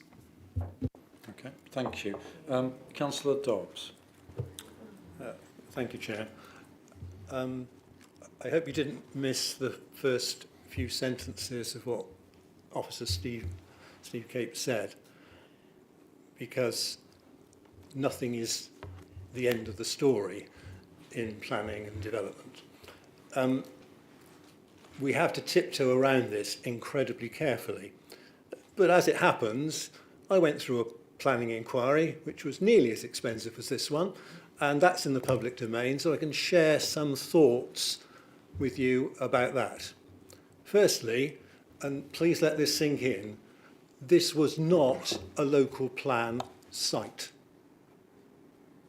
We turned it down almost unanimously at planning. We had 7 reasons for refusal, a bit ambitious with the wisdom of hindsight, but we went forward. And if you can remember that meeting, I was tasked with trying to do far more than I was actually intellectually capable of doing. But I did meet with all the legal people and the consultants that we employed, and we employed 3. It cost £185,000, and for other reasons we lost 20k in costs, but that's because we didn't defend in that area. And what happens is you discuss, the consultants do their work, they provide a statement of case, and then you sit around and you have a case conference, and they tell you where you stand. And I was a right stubborn so-and-so, and I thought I knew all there was to know about surface water flooding, and we went ahead on 3 areas, probably the worst 3 areas to try to defend as an appeal that you could imagine. And on one of those, and I'll never forget this, in the appeal you get cross-examined extensively, and I was warned that eventually the consultant will be asked the question, could you address these issues by condition? And when they answer yes, it's game over. And you've given the appellant a significant advantage. And I believe, and I can't say more, probably for all sorts of reasons, that that was why we were advised to take the decision we did. You've got to reflect that in that reasons for refusal, it was mostly about lack of evidence, which of course immediately opens the door to, was there enough evidence? So I can see why the advice was as it was, and I have no regrets whatsoever for taking that decision. Because I think possibly you could argue that the appeal was won, if you like, by Wold's Action Group because of that decision. It's not beyond the bounds of possibility. Don't give the appellant an advantage. Thank you, Chair. Thank you. Councillor Wayne, you said you wanted to have a chance to come back. I'm not sure if you're... Hello. Did you want to speak at this stage or later? Later, okay, that's fine. Councillor Maelstrom. Thank you, Chair. Yeah, I just wanted to say something about legal privilege, and I'm sure Carrie will correct me if I'm wrong here, but the council is the client. Legal privilege belongs to the client, so the council can choose to waive privilege. Now, I don't know whose decision that would be, but as the client, we could do that. But, and as Peter's already said, we also have to bear in mind what we might be letting into the public domain.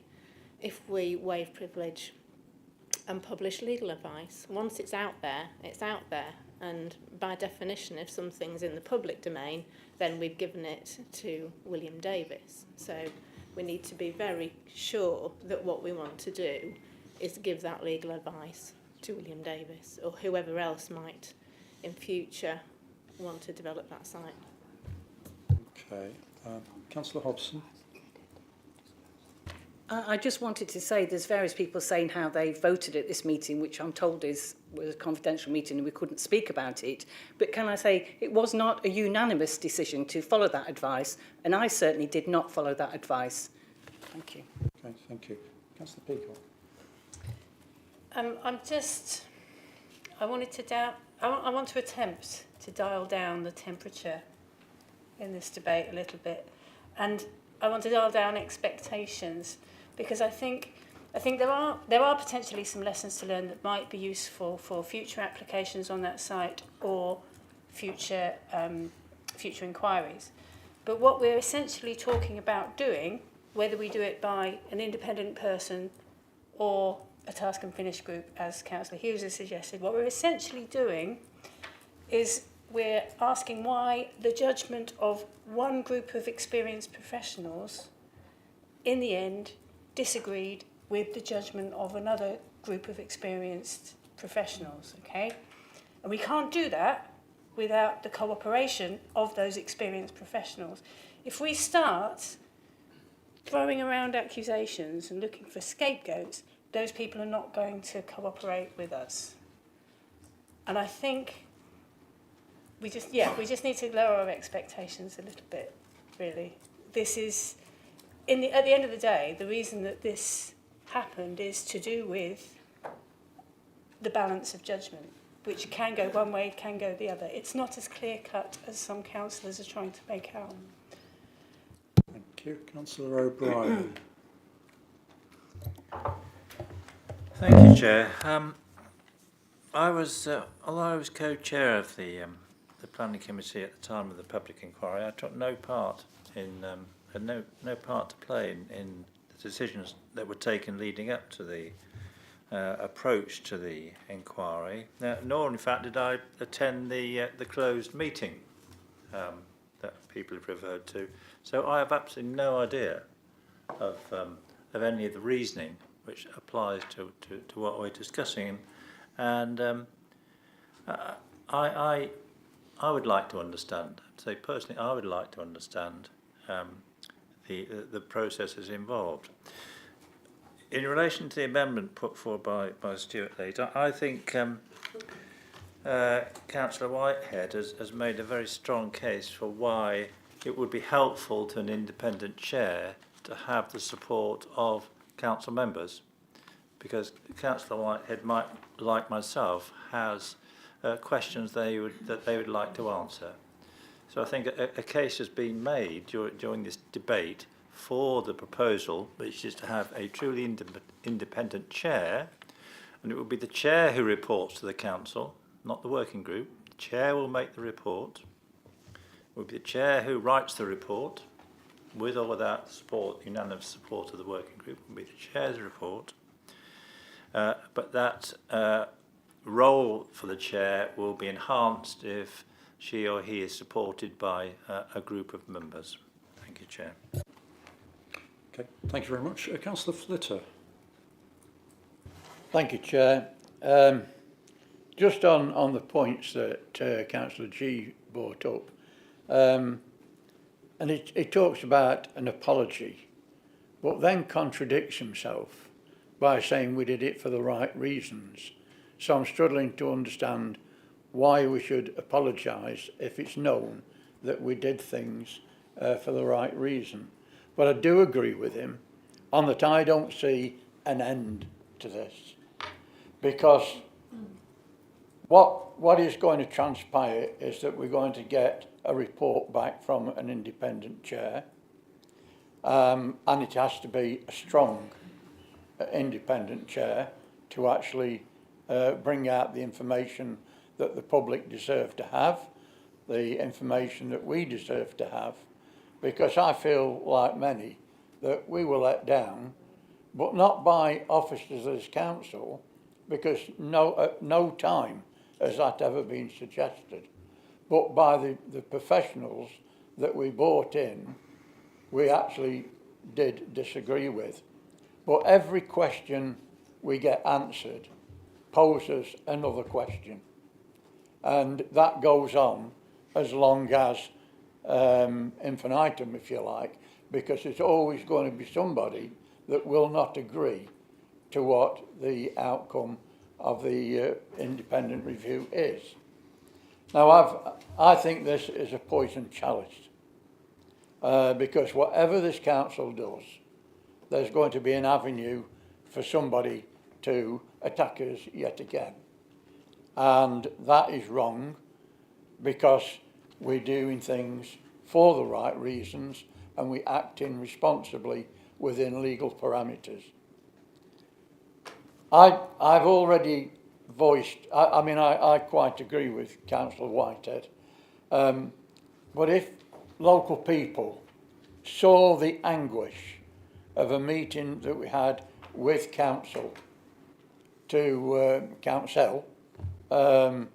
when we were told that they wouldn't defend us and couldn't defend it, we were virtually up in arms. We wanted to support our community. We were not able to, against all legal advice. So where are we supposed to go? We actually had to do something that we did not want at all.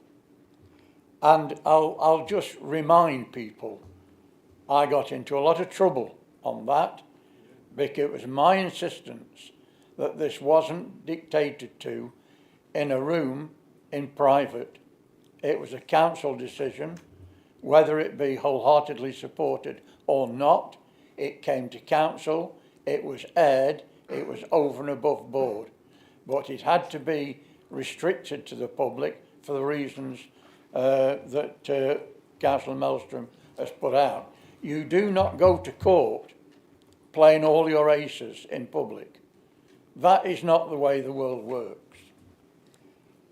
Our officers are telling us time and time again, we cannot assure people that we will deliver on this programme because the people that we employed may not even come and give evidence. We have no position to tell them to come, instruct them to come. They're going to come, if they want, at their own volition. So I'm very sceptical. But I will say that, you know, we've got to act responsibly. We're doing the best we can. But where is it going to finish? That is a big concern of mine. And, you know, the whole of this council, on the majority, supported the action that we took. It was not down to 2, 3 or half a dozen members. We were called in at the last minute to hear this judgment from the barristers. And we were absolutely, the anguish suffered by members to listen to this news was devastating. And I want you to understand that, because officers didn't want to take that route. We didn't want to take that route, but it was forced upon us. Now, I've already, tonight, I already questioned the makeup of the group, the independent group. And I personally said that I think that no Matlock member should be involved.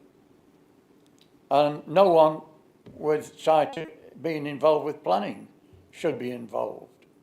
Because, you know, it does not give that independence view.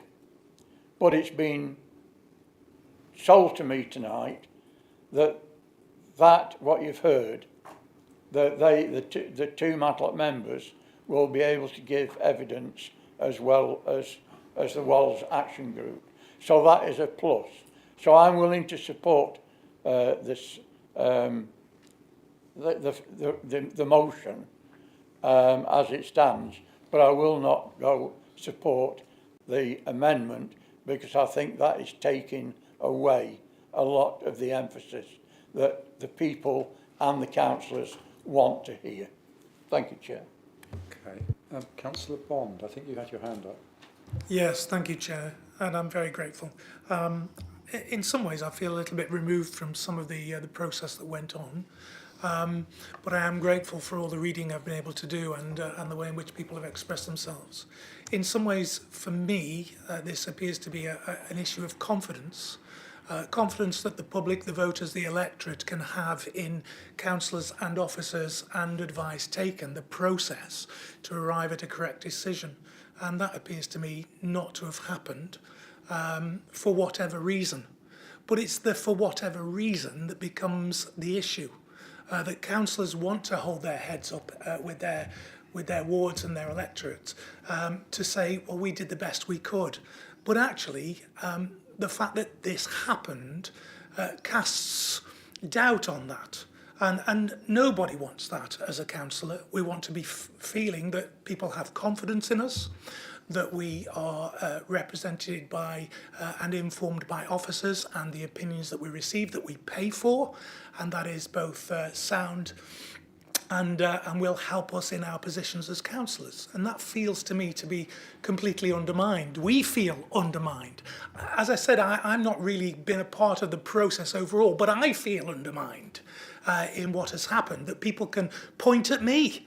And I'm not a member of the Alliance, but people can point at me and say, you know, what is this councillor doing? How is that decision being arrived at? And therefore, Chair, I think there is an issue around the perceived integrity of councillors, which is not right. There's an issue around the integrity of the decision process. The idea of going with advice. How could we do anything other than that? It's very difficult. We are lay people. But we have feelings that we have been undermined, and those feelings leave us with a lot of questions to ask. The question for me at the end of the day is the recommendations contained in Agenda 9 sufficient or not? And for me, the feeling is that it is not sufficient, that we should do everything that we can within our power to be open and clear in order that the public can have confidence in us. And so we should make every attempt to both be happy in ourselves as councillors, as elected representatives, and to be clear with the public too, to help them understand the wholeness of the process, not hiding anything, and making sure that to our utmost ability that transparency is available and that people can have confidence in us. And that's why I would support Councillor Leesy's motion amendments. Thank you, Chair. Thank you. Councillor Wayne, you've been very patient again. Thank you. Basically, in answer to some of the questions, I think there is my expectation of what I would like from an inquiry is to take account of everything that has been done. So I'm interested to know how the information came to us on that meeting. I'm interested in the documentation that was passed between the planner and the consultants. All I've seen are terms of engagement. Would you be able to do this for us? I've had one for each consultant. That was it. I've asked for further information. I want to know what those consultants said, but more importantly, what they were asked to do. That's what I want to find out, and that's vitally important. So I take Councillor Flitter's point and Councillor G's, but I think it's important that we are seen. Excellent point by Councillor Bond. I thought, you know, although we may have difference which way we want to go on this, but the points he raised are very valid. And I just think the public have been let down, the community have been let down, the people of Matlock have been let down, but more importantly, less importantly, let's get this right, we as councillors, I think, were let down. And we need to think about going and finding out why this was. And I personally think, you know, if the consultants don't want to turn up, which is absolutely fine, it's their option to either turn up or don't turn up, the Wogs Action Group will provide, I'm sure, will provide a raft of information that will show sorry the term raft infers water, but never mind. But at the end of the day, they'll provide a raft of information that will show that had that information been passed, and that's what we want to know. Was that information passed on to the drainage experts? That's what we need to be knowing. And that's why we want an inquiry into this. I take Stuart's point. I've looked at what you've got and put on here, but there isn't a lot of meat on the bones for me in that one.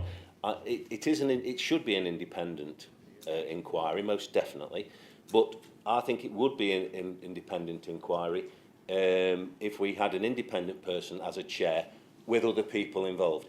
Now, I personally, having reflected on what people have said tonight, I don't think I would be the right person to be anywhere near that, but I'd love to give some evidence to it.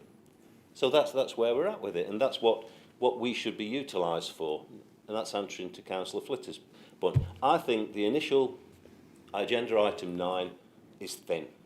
It's very thin and doesn't go deep enough, and we need to be able to go back, and that the chair, as in Councillor Hughes's motion and seconded by myself, it does give the chair an opportunity to go where she wants to go, and I think that's very important.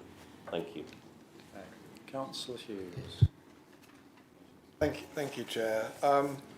I appreciate Councillor Lee's desire to have a wholly independent person and wholly independent inquiry. When I produced my own motion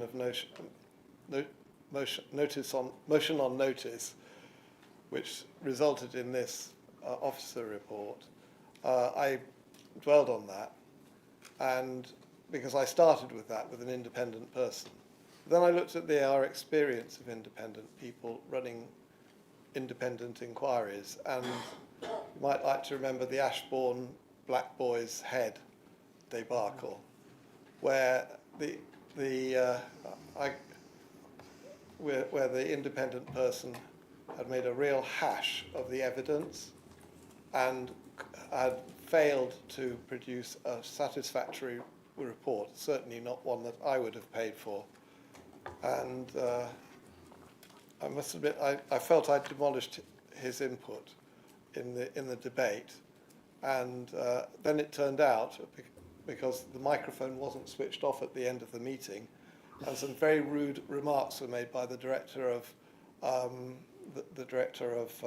legal affairs, not Kerry, about my performance in that meeting, because I'd written his report, a report of his stuff, and how dare I criticise a report that his staff had written, not the independent person, the officers had written. And so you have to question whether these reports are really independent. The reason for having councillors involved, and we've heard that councillors, the Conservative group, several of them voted against the recommendation. I'll agree with that. And many other people voted for the recommendation not to defend. I think that's open. I think everybody understands that from what Councillor Hobson has said. But that doesn't matter. We are all in the same position of not understanding how that recommendation from legal counsel came to occur. So we are independent in that respect. We all have an issue with that. Now, the reason, so putting councillors into a task and finish group can aid the independent person produce a better report, and one that is more focused on the issues, because councillors in this room, several councillors in this room, have in-depth knowledge of the evidence that was used, but not of the process by which that evidence was received, communicated between officers and consultants, and other things. And it is that process that we're dealing with now, not the evidence itself. We want to know what the process was. But I think the councillors in this room, or 5 or 6 councillors forming a task and finish group can help the chair understand that process. So Councillor Lees, I fully understand why you want a completely independent chair with a completely running an inquiry by themselves. But I'm sorry, I rejected that when I was writing my own motion, and I stand by for the reasons I've said, and that's why we are where we are. Councillor Lees. Thank you, Chair. Yeah, thank you for that, Councillor Hughes. Yeah, I disagree with you for the simple fact that if we do have a task and finish group, that task and finish group could be putting ideas into this independent person's mind to make them decisions. Surely, if we're employing a professional person to do this independent expert advice, that independent expert is going to have the facility to ask whatever councillor officer he wants to ask. So why have a group when that independent person can ask those questions for himself, independently, totally? Thank you. Councillor Buttle. Oh, thank you, Roger. I'm kind of enjoying being a councillor because I'm full of curiosity. I really am. I just really like to learn stuff. So I'm going to support this. Now, I can see that it could become, like just a poison chalice, as Steve says. We could end up not actually making progress. But I think if we take the right people in there with the right attitude, we will get a good result. And I think that's worth going for. It seems to be a lot of it. It seems to be about our internal communications, our governance, how we actually manage the issues that we're faced with. And, if we come up with some recommendations that make that better, then excellent. So, full independence, that just feels like you're just raking over a bad job. I don't want to just rake over the stuff. I want to make progress and learn some new stuff. I think that's where I've got to. Thanks. Councillor Linthwaite. Thank you, Chair. For me, the hardest part of being in public service is having to tell people the inconvenient truth. And the fact remains that as long as the Wolds is on the local plan, as long as we do not meet our 5-year housing supply, the Wolds is still at risk. Make no mistake about it.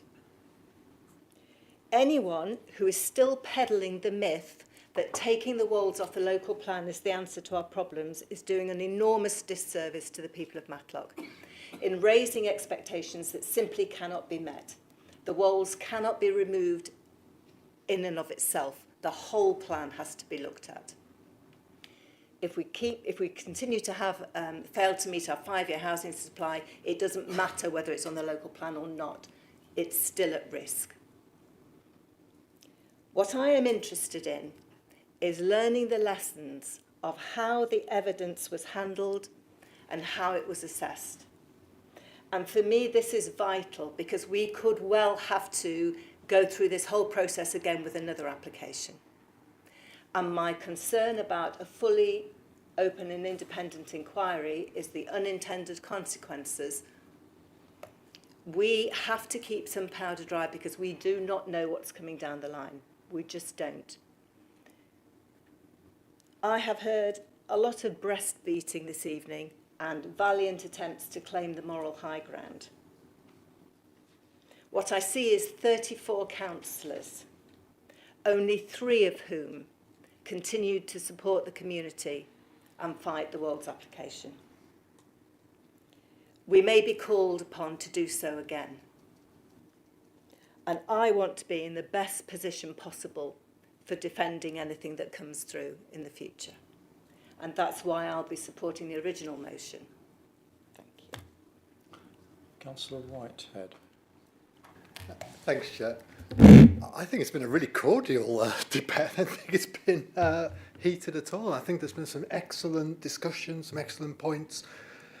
What I'd like to just explore a little bit of clarity around kind of David and Steve's proposal, because obviously in your Amendment 1, you talk about an independent person. And when I heard you speak earlier, I seem to sort of hear that in my mind, that was going to be an independent person, possibly another councillor who was not connected. I'm just trying to understand who this independent, how will it give the independence that we want? Because I think the challenge for me is, without a proper independent sort of input into the process, we don't answer the questions of the people behind us. Because if it's controlled by us as councillors or by officers, all that leads to is a lens of, well, if the outcome doesn't come out as people have thought it would, then maybe we're hiding something. And I don't think it does us any good, because it looks like we're not transparent. And so I think by having a truly independent chair as a minimum kind of is absolutely kind of needed in terms of how we take this forward, to give us all some credibility in terms of how we come out of this. So I just kind of just trying to understand that bit, as opposed to how that differs from kind of Stuart's wholly independence, because I would have thought even on the Stuart's proposal, we're still all going to be going to give evidence and be interested as councillors and as residents. So I'm just trying to sort of distinguish which would be the better of the two processes that would actually answer the questions of the people, that they could take those sort of outputs with some truth and justice. Okay. Members, we've had a very good debate and lots of very important points raised. I would just like to bring Caroline back in on a point of information, I think, at this stage. Thank you, Chair. It's just to point out that obviously the value, as identified in recommendation 7, is based on the scope within the report. If we were minded to amend this in any which way, consideration does need to give to the budgetary requirements and the procurement aspects of it, as how we go out to be in line with our contract standing orders, just so that you're aware that the value could change if you're changing the scope. I'm not saying you can't, but you just need to be mindful that the figure is likely to change, because that is based on soft market testing of the scope within the report. Thank you. Councillor Hughes, do you wish to speak to your amendment? Because otherwise I'm going to... I wanted to respond to Roger's point, if I can. Chair, as a point of order. Point of order, Chair. Members are only allowed to speak once during the debate, apart from the mover of the main proposal. Yeah. This is an amendment, so there's going to be another debate following this. So Yes, can we that's what I'm please getting stick at. to our... Yeah. I just wanted to respond to Councillor Whitehead's question. I think Councillor Whitehead would be able to vote better if he knows an answer to his question. Yes, I agree. Right. In 2 sentences, the answer to the question?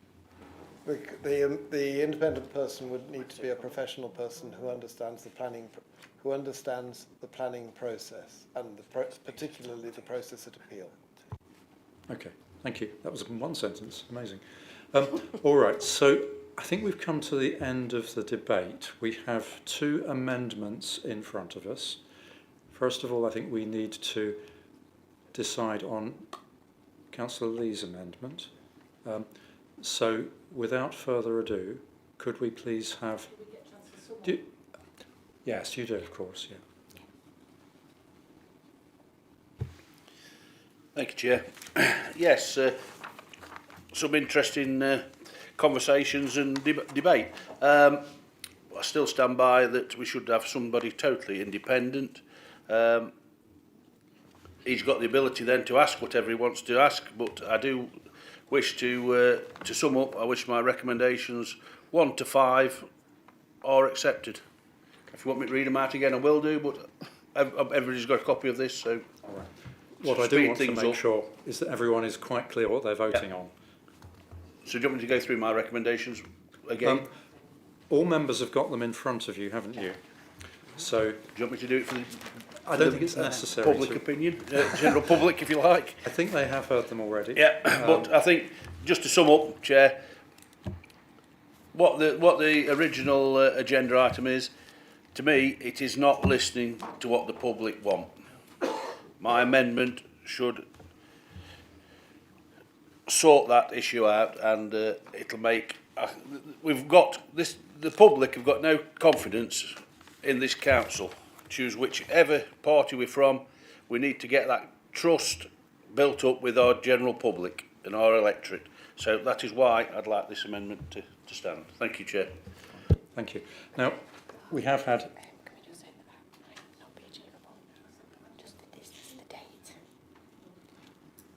Okay, I'm getting advice now there's something else, sorry, that... No, it's just to say that maybe we could say to aim to that date rather than achieve that date, just to give a little bit of flexibility. I'm having a question put to be about your amendment by officers. So it's relating to point 3, and it says, it's in the line which says, and to publish all the advice given to the councillors at the meeting of the 23rd of January 2025. What's the query about this exactly? Sorry, through you, Chair, just to give a little bit of flexibility, could you say to aim for that meeting? Because we know how weeks and months do go around very, very quickly. This is historic though, isn't it? Oh, I do apologise. I was just trying to make sure that we all could comply with I am running ahead of myself. Okay. I think that underlines how important it is that we all know what we're voting on. So I am actually going to read out your amendment. So, members have the original motion in front of you. That's with your papers, okay? And we're looking now at the amendment from Councillor Lees. So that's to remove recommendations 1, 2, 4, 5, 6 and 7. So recommendation 3 remains. And there is, sorry? Yeah. And there is then a new recommendation 1, that the authority be delegated to the Director of Government and Corporate Services to select and appoint an independent expert who is impartial and possesses the relevant knowledge and experience of the planning appeal process. New recommendation 2, to provide an expert opinion of the decisions made during the planning process of the Wolds application. Recommendation 3, to report and publish all findings as to who made relevant decisions, including the change of Council's decision, and to publish all the advice given to the councillors at the meeting on the 23rd of January 2025 and the minutes of that meeting. This is for transparency, accountability and governance in future planning matters. This is to be brought to a future full council meeting.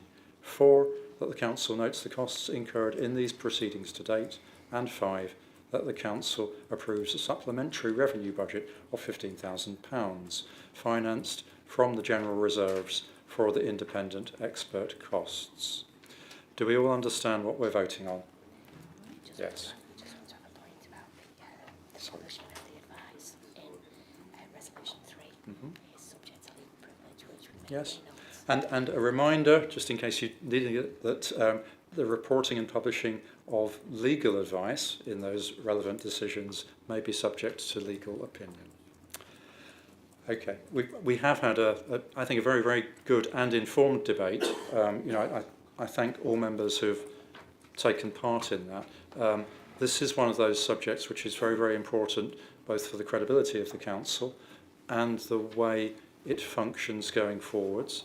There's a lot of evidence and knowledge that members have and will bring to this subject in the future, because I'm pretty sure it's not the last we'll have heard of the Wolds. But for now, we have to decide our course of action over the next few months, and that's what this first amendment is asking us to do. Could I see all those in favour of Councillor Lee's amendment, please raise their hands.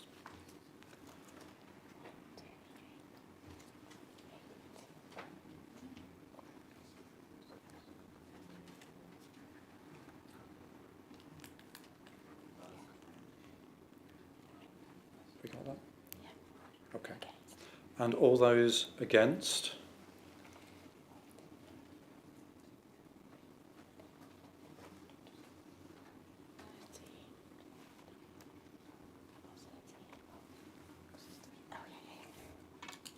Are we okay? Yeah, let's just go for abstentions. And abstentions? No abstentions, I don't think. No. Okay. What does that fall? That's 9 for 15 against. 9 for 15 against. So that's 9 for the amendment and 15 against. So that amendment, Councillor Lee's amendment, falls, we now revert to the amendment put forward by Councillor Hughes and Councillor Wayne. Councillor Wayne. Can I ask for a recorded vote on this one? You may. Please. Thank you. Chair, given that I put forward this with the recommendations, can we vote for all the recommendations and the amendment in one go? Yes. This becomes a substantive motion. Yeah.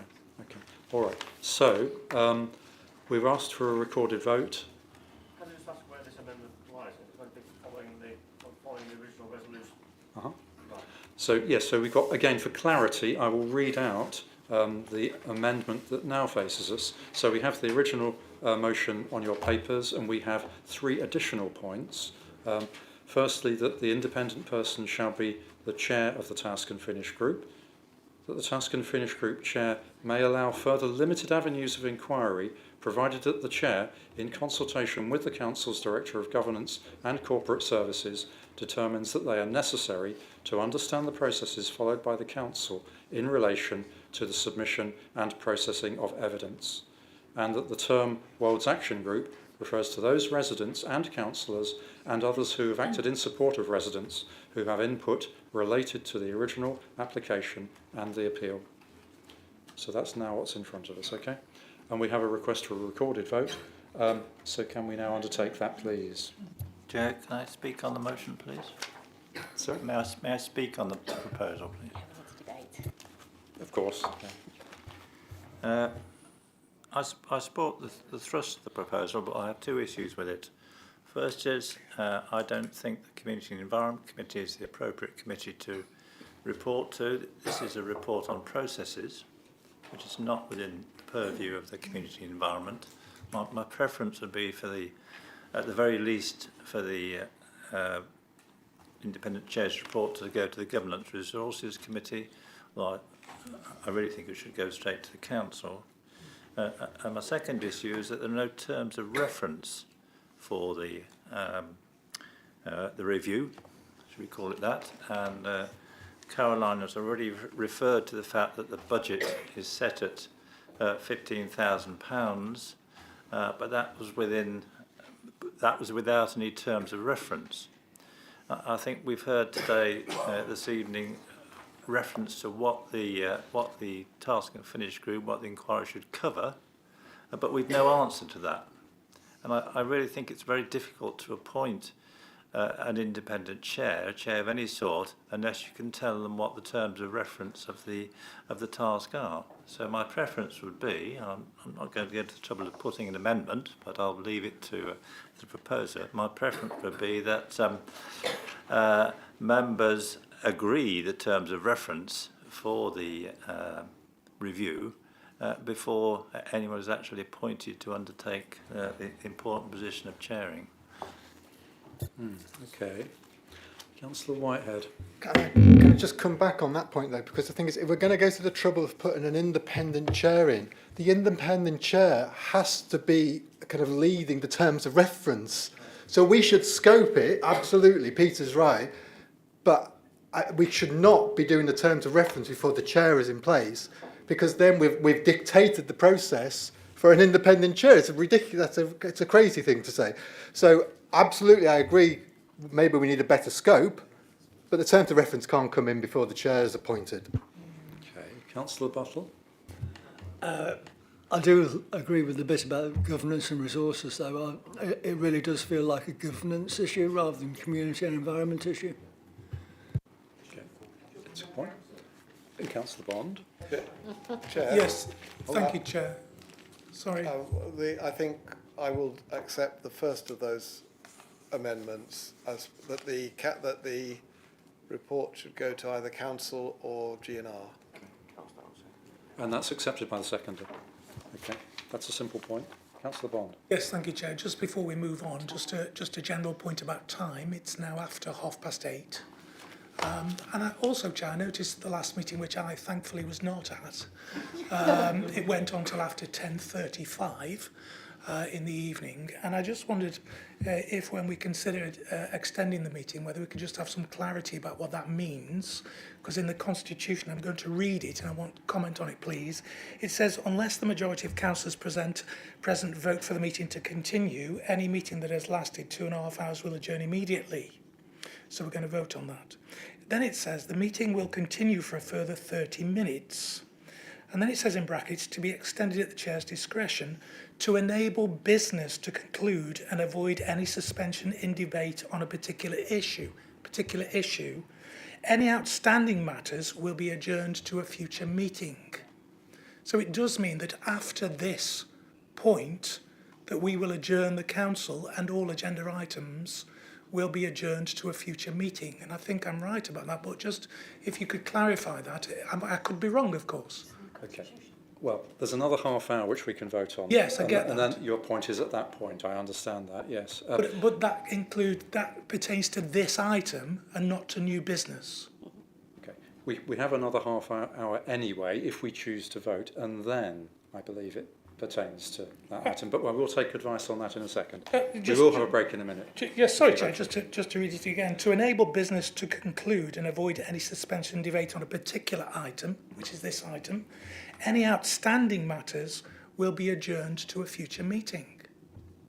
Okay, I'll just leave it with you. That's a good point. Okay. And we will take advice on that in just a second. I'd like to conclude this matter since we're very, very close to taking a vote. Yes, thank you. Councillor G. Thank you. Yeah. Thank you. Yes, I understand. Yeah, okay. With your permission, may we take the vote and then vote on an extension? Okay, thank you. Councillor Hughes, I know you wanted to come back, but you've said what you want to say, haven't you? I said it. Good.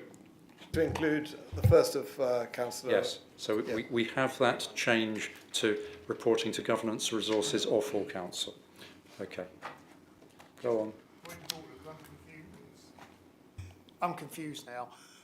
I will try and help. Thank you. We've talked about terms of reference, and I think it's really important that there is one, but it's not clear at the moment whether that's going to be compiled by the chair, the independent chair, or whether the scope is going to come back to council for approval.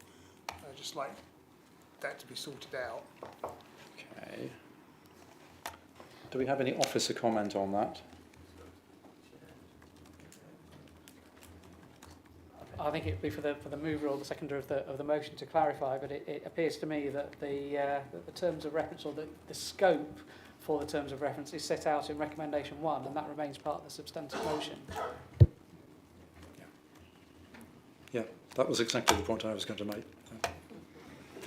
All right. Okay. Right. So we have these 3 additional amendment motions to the motion. Can I see a show of hands? All those in favour of the amended motion? Oh, sorry, of course. Thank you for reminding me. Recorded vote. Yeah, you need a proposer. We have a proposer for the recorded vote, which was Councillor Wayne, and a seconder, Councillor Wilton. Thank you. Okay. Off we go, John. Councillor Bates. Against. Councillor Boynton. Against. Councillor Bond. Against, Chair. Councillor Butler. For. Councillor Bull. Against. Councillor Martin Burfoot. For. Councillor Sue Burfoot. Councillor Neil Buttle. For. Councillor Peter Dobbs. For. Councillor Edwards Walker. Against. Councillor Flitter. For. Councillor Hobson. Against. Councillor Hughes. For. Councillor Lees. Against. Councillor Linthwaite. For. Councillor Melstrom. For. Councillor Murphy. Against. Councillor Nash. For. Councillor O'Brien. For. Councillor Peacock. For. Councillor Shelley. 4. Councillor Wayne. 4. Councillor Whitehead. 4. And Councillor Wilton. 4. Are there any abstentions? Oh, yes. We're on to it. That's a win, isn't it? Good. It's already been quite a long evening. You can have a chat in the break, shall we? All right. Thank you. In which case, that motion is carried, duly carried. And members, I think you deserve at least a 5 or 10 minute break. But can I have a show of hands when we get back for a half-hour extension? And we will come back to your point then. Well, Chair, the only problem with that is if you have a 5 or 10 minute break, you're only going to have 10 minutes of your half hour left because the half hour technically started at 7:30. Is that true? Well, I suppose it's how you interpret does your 10-minute break fall within the half-an-hour extension? That's my question. Yeah, which I would say not, because it's not the meeting.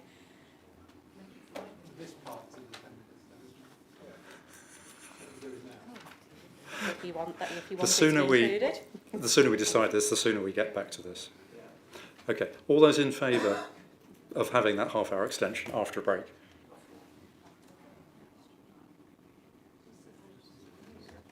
And against?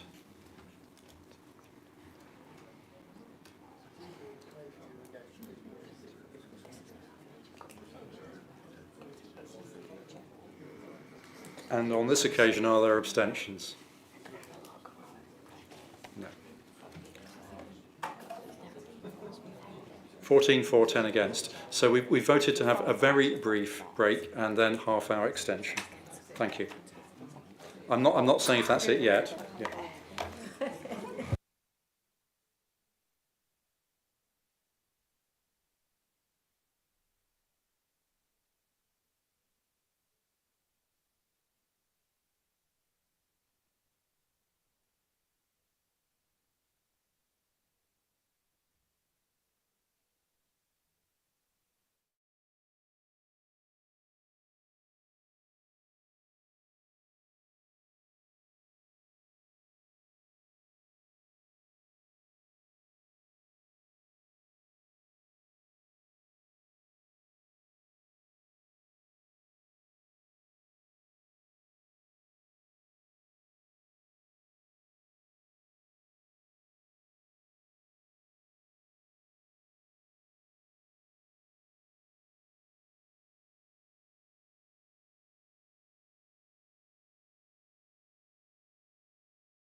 Please. Running out of time, can we bring forward the revenue software? Don't worry, we will get through this. We need to do the laptops first, don't we? No, I'll explain. That's being deferred. Oh, okay. Oh, great. In that case, fine. That's fine. Okay, right, so if everyone could please take their seats again, we are resuming. I've had some clarity provided on the position with the Constitution. Thank you, Councillor Bond. I did look at that before tonight as well, reflecting on what happened last time. The situation as it has been put to me is that we have decided on a 30-minute extension, so that is clear. After that point in time, it is at the Chair's discretion, so I will decide after 30 minutes. Members may decide to leave at that point. That's perfectly within their right to do, of course. But the business of the meeting, if I decide at that point in time to continue it, will continue. Or if I decide not to, won't. Is 30 minutes 9 o'clock? No, it's not. No, we decided earlier on that it's half an hour from when we resume. So it's 5 to 9. So at the moment, that clock is reading 12 minutes to 9, isn't it? Yeah? So half an hour from then is 22 minutes past 9. Let's get on. For clarity. No, just for clarity, please, Chair, just coming back on that. Yeah. I mean, perhaps the Constitution ought to be clearer then. You may well be because, right. Because the statement that says any outstanding matters will be adjourned to a future meeting does kind of present itself as the idea that we might not hear all the agenda items, yes, and that those would be pushed forward. But clearly, sorry, Chair, but clearly it sounds as if you can make the decision to go through all the agenda items to the close of business. Is that right? That's right. That's the advice that I've had. I think That's this is what for a ought to be- future constitutional review to uncover this in more detail. Thank you. If members persist in taking part on this constitutional point, we certainly will have reached 22 minutes past 9. I'm giving you a warning here. There is a chance that we will get through this agenda in half an hour because one of the items is actually being deferred anyway, which I will come to in a second.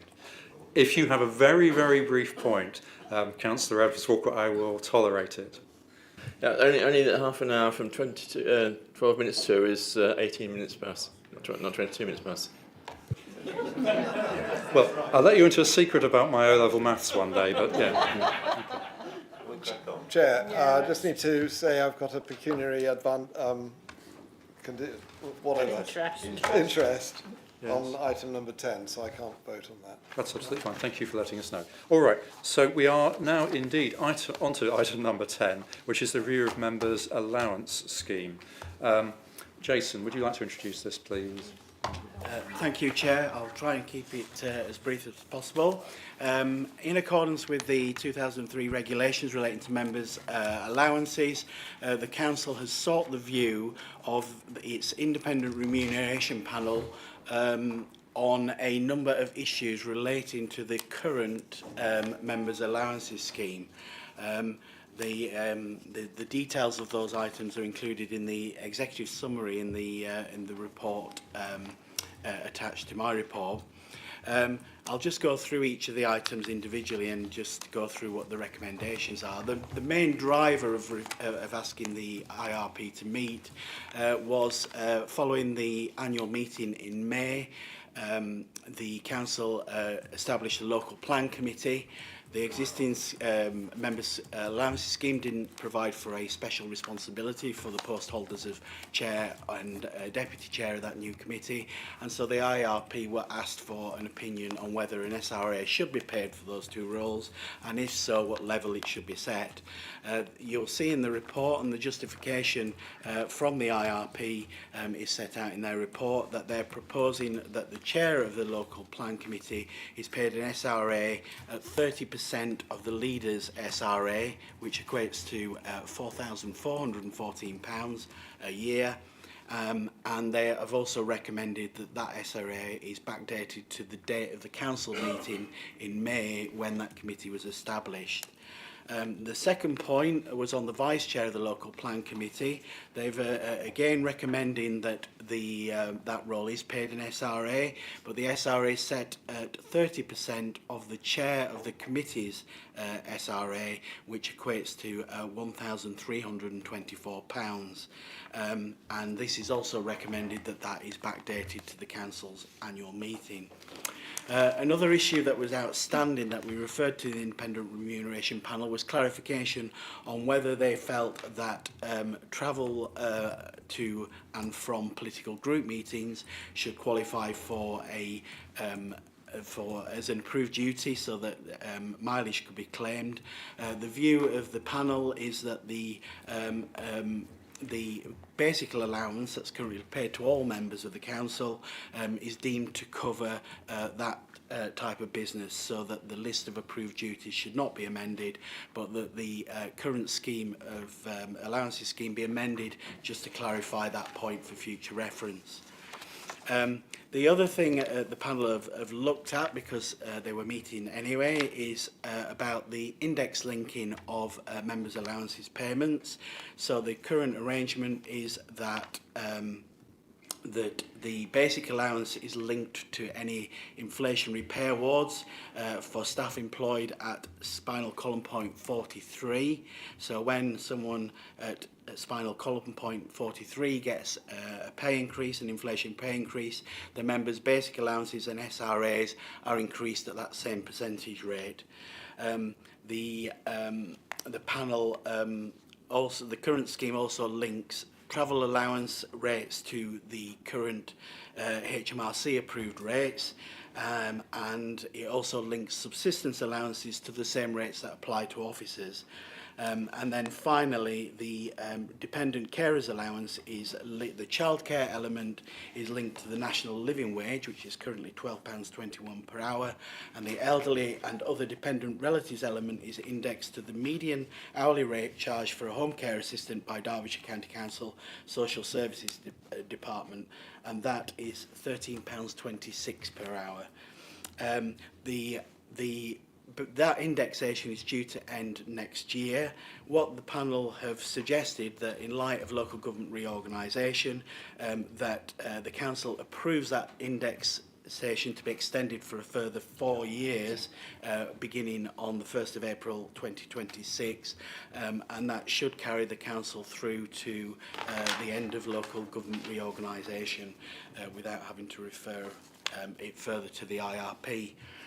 The final element, so the panel, as part of its process, interviewed various officers and councillors, and one issue that came up during the discussions was the issue about payment of allowance, a special responsibility allowance to opposition group leaders.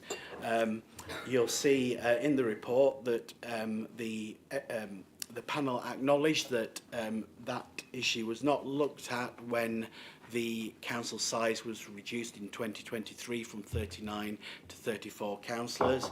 So they have revisited that, and what they've suggested is that the council scheme sets the threshold for paying a special responsibility allowance to a leader of an opposition group at the same percentage as it was when there were 39 members. And so when you apply that percentage to 34, it works out at 3 members would be the threshold for an opposition group leader's SRA.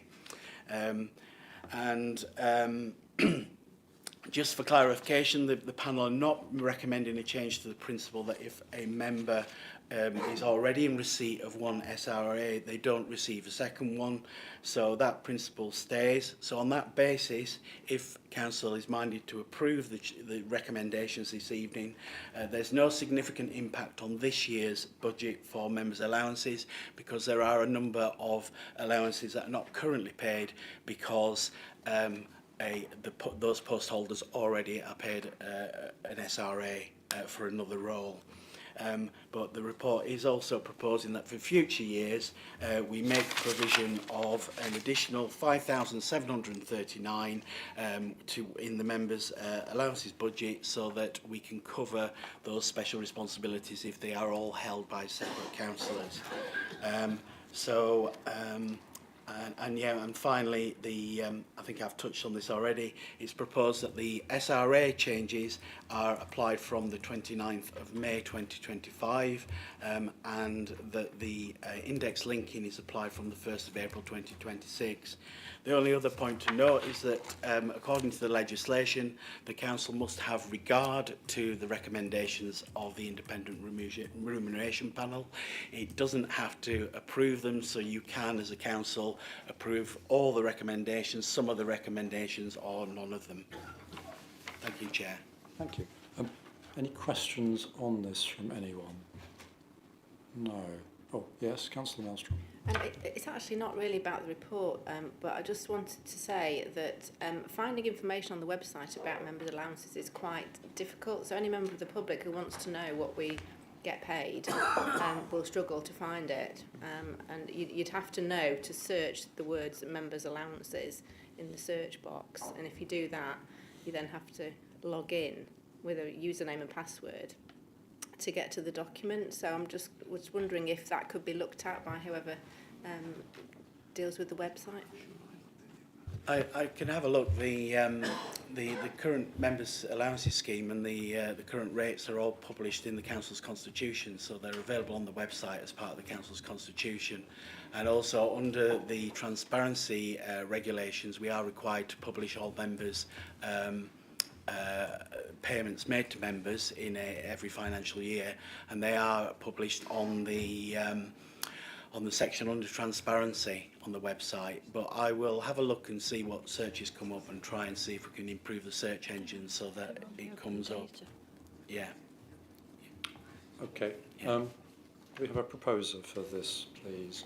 Councillor Burfoot. Yes, can I move officer recommendation and strongly endorse the report from Jason Spencer? But particularly I'd like to express my thanks to Councillor Peter O'Brien and Councillor David Hughes, because they're now getting an allowance at the end. Oh no, sorry, Councillor Hughes isn't getting that, which I regret actually. But they do an excellent job chairing and being vice chair of the local plan committee, so I think they do really deserve recompense for that. So I'll move officer recommendation. Do we have a seconder? Councillor Dobbs. Happy to second and note that Councillor G's now got a financial incentive to recruit. Okay, thank you. All right, okay. So we've got three recommendations. Can I see, does anyone want to debate this, or can we go straight to the vote? Okay, all right. All those in favour, please show.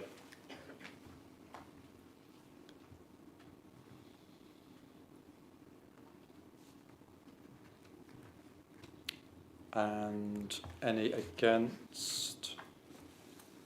And any abstentions then? I think there's one abstention. Two. Okay.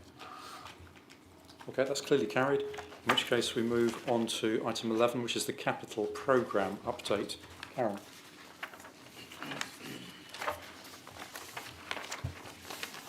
Thank you, Chair. I've tried to keep this one brief so we can get through the agenda. So the first part of the report outlines spending for the first quarter of this year up to the 30th of June. And it shows that as at the 30th of June, expenditure including commitments was £2.7 million against an approved budget of £21.7 million. However, a lot of the expenditure, particularly that for the biggest project, Ashbourne Reborn, is due to take place later in the financial year. The report shows that the proposed revised budget, based on forecast outturns, is just over £21 million, a reduction of £608,000 on the previous budget.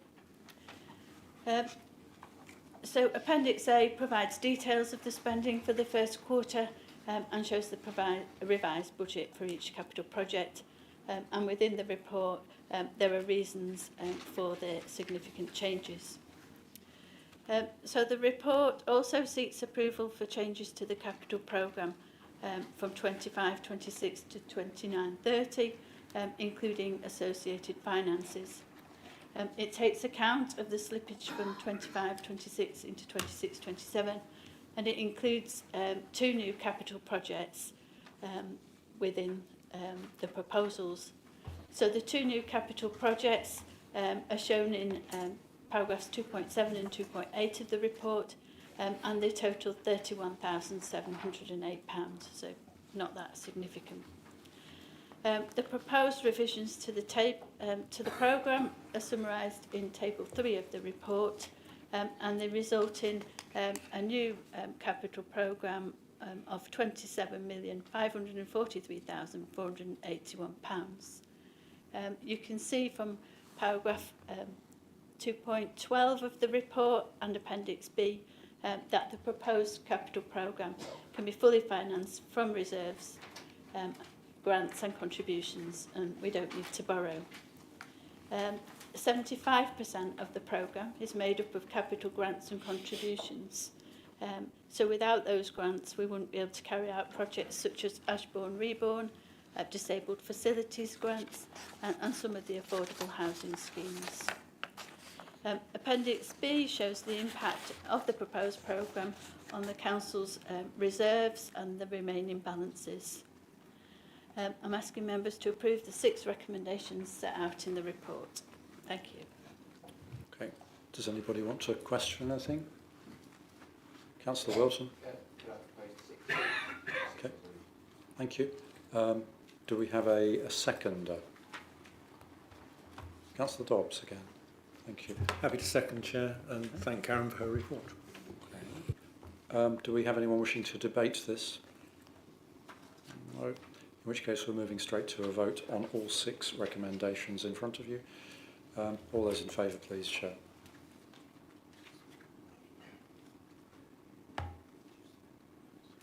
That's everyone. So no against, are there? And no abstentions? No. Thank you, members. In which case we go to item 12, which is also Karen. That's the Revenue Budget Monitoring, Quarter 1. Thank you, Chair. So this report, again, is based on spending to the 30th of June, with estimates for the remainder of the financial year. You can see from the report that we're forecasting an underspending of £387,000 for the current financial year. The reasons for the underspending are given in the report, but the main reasons for the underspending are that we still expect to receive significantly higher levels of investment income than what we expected when we set the budget, and that's because the Bank of England have kept interest rates higher than was expected. And secondly, we've got a significant underspending, £198,000 on staffing budgets. As we're very early in the financial year, which increases the uncertainty and makes future forecasts more unreliable, I've not made any recommendations on the use of the underspending and which reserves we should allocate it to. My advice is that we should wait until we know the outcome of the Government's Fair Funding Review, expected later this year, as this will enable us to revise our medium-term financial plans and strategy in the light of the new funding levels. And as part of that exercise, we'd review the adequacy of reserves. The first port of call would obviously be to set a balanced revenue budget. So I'm asking members to approve the 3 recommendations. Thank you. Thank you again, Karen, for a very clear report. Any questions on this from anyone? Councillor Whitehead. I mean, so we're creating more underspend, and I understand the caution, but I mean, as a council, we're coming to the end of our life, and I'll keep saying this, that if we finish our time here on this council with a massive underspend that we've not spent, that's disrespectful to all of our council taxpayers, our Derbyshire Dales council taxpayers, because that money will then just be absorbed into a new authority and will be passed over to the residents of the whole new authority, not just the Derbyshire Dales who paid for this. So we need to have a commitment to spend money. I would really like to see that actually this underspend is put into a budget. I'd like it to go into the parks budget. I'd like it to go into the parks, and I'd like it to have a focus outside the towns to invest in our parks and facilities in our villages, which have been sorely underinvested for such a long time. So Karen, aren't we open to doing that tonight if we make a recommendation to do that? It's up to members, but I'd just give a word of caution because it's early in the year, a lot can change. And also we've got the fair funding review coming up, which potentially could leave us with significant budget gaps in future years. So while it is open to members to allocate the underspend to a new budget to spend on parks, you could do that if you so wished. I'd just give a word of caution that at the moment these are only forecasts. We've not actually achieved that underspend yet. And the other thing to bear in mind is that, you know, as we go into reorganisation, with whichever authority it is and whatever it looks like, they will still have to provide services to residents. So a new authority will need a certain level of reserves in order to provide resilience, just as we keep our general reserve. So I'll just come back on that, Chair, because as far as I read, most councils aren't in our position in terms of the sort of reserves that we carry. So why should Derbyshire Dales residents look to bail out, say, I don't know what High Peak's budget looks like, and I don't know what Chesterfield's budget like, but if they're in deficit, why should we pay them, bail them out? So we don't have that clarity, so we have to make the decisions on what we know. So I think that's an unfair thing to put back to us, Karen, if I be so bold. It is a bold question. I don't know, Karen, do you want to comment on that? I think probably it's a question for us to discuss further before the extraordinary meeting rather than tonight. Okay, yeah. Councillor G. Could I recommend that a substantial amount of the underspend is put towards completely renovating the cricket pavilion in Bakewell Recreation Ground, and that is added to the list of jobs for the council to do, programme, please? Okay. I mean, presumably that's one that will have to be discussed at leaders level. And the scoreboard. Wouldn't be complete Please. without the scoreboard. Noted. Councillor Dobbs. Sorry, not a question, Chair, but I thought people were anxious to complete business. So if we could move on, I'm perfectly happy to propose the 3 recommendations, to comment, in fact, that much of this is due to staff underspend, which means that the remaining staff are having to work even harder. And I think that we've been here before trying to do capital projects on the fly, and it ends in tears. So please, that's not a good thing at full council. There's a proper mechanism for that. You put together a case, bring it forward, and then take it from there. But I propose those 3. Thank you, Chair. Do we have a seconder? We do. Definitely second, and absolutely we need to be looking at the staffing before anything else, because they're the people that actually do the stuff. Okay, thank you. Anyone wish to debate this further? No. All those in favour of the 3 recommendations that are in front of us?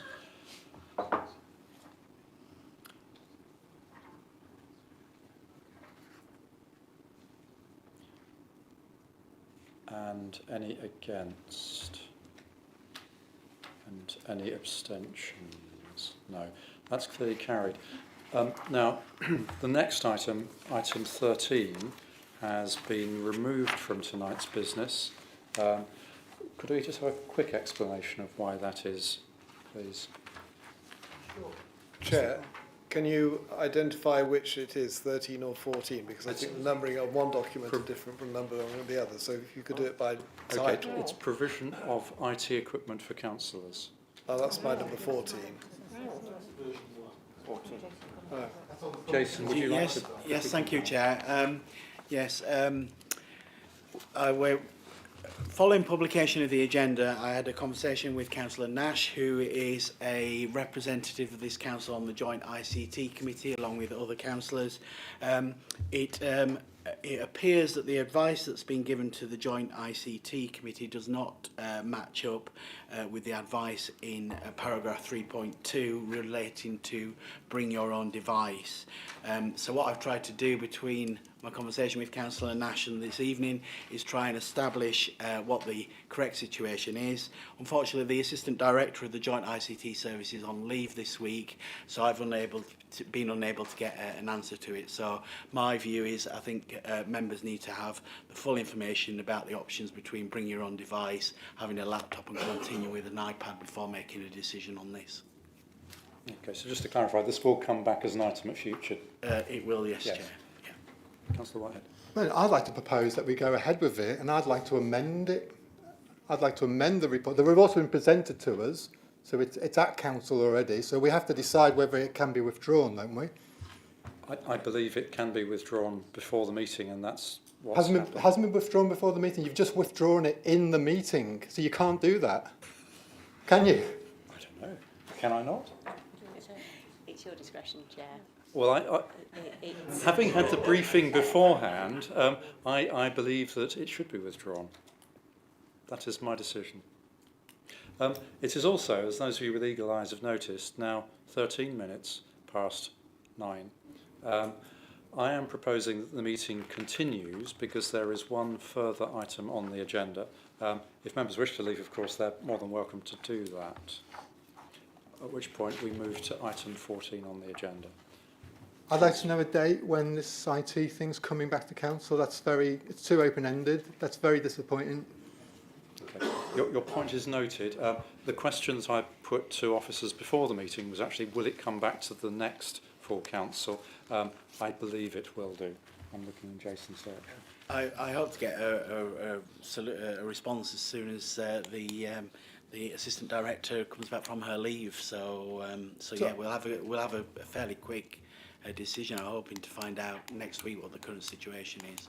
I wonder whether it might be prudent for you to liaise with me, Jason, because otherwise you're going to bring this back, and I will just make a recommendation to change it. So maybe let's see if we can get something that we might all want to support. I'm quite happy to have a look at them. And because the idea that you can't bring your own device in 2025 is the most nonsensical thing I've ever seen put in a report. Okay, I'm sure members are more than welcome to contribute to the future report. Councillor Nash, was that a question or comment, or are you silent? Good. Okay, thank you. So I'm not sure where that's coming from, but if we could just continue with the remaining final item then, please. Karen, this is transforming revenues and benefits software. Thank you, Chair. So the first part of this report informs members of changes that the revenues team have already made to the computer system, and that has resulted in the establishment of a customer portal which will allow residents to carry out various transactions relating to revenues and benefits online. So they'll be able to view outstanding balances, set up a direct debit, and also they can opt into having bills sent electronically. That will allow customers access to a 24/7 service rather than just Monday to Friday, 9 till 5. And it will also create staffing efficiencies and the opportunity for cost savings in printing and postage. Members can be assured that this is an optional extra facility and residents won't be forced into using it. So those who are not digitally enabled and don't use online services can still use the current channels, telephone, email, face-to-face. So the next step in that process is to raise customer awareness, to encourage take-up so that we maximise efficiencies and savings. And we're just asking members to support that. We're hoping to get something into the next edition of Dales Matters and on social media and so on. The second, more substantive part of the report provides information relating to a proposal to transform the software used from a locally hosted software solution to a cloud-based solution. And it seeks a supplementary revenue budget for that purpose. The key issues and key reasons for going to the cloud are set out in paragraphs 210 to 213 of the report. For me, the main reason for the proposal is resilience and business continuity, as set out in paragraph 2.12 of the report.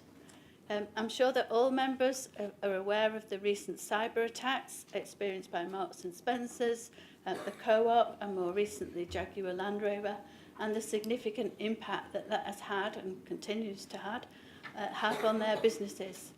As stated in the report, officers from Revenues and Benefits have had discussions with officers from another local authority who suffered a cyber attack.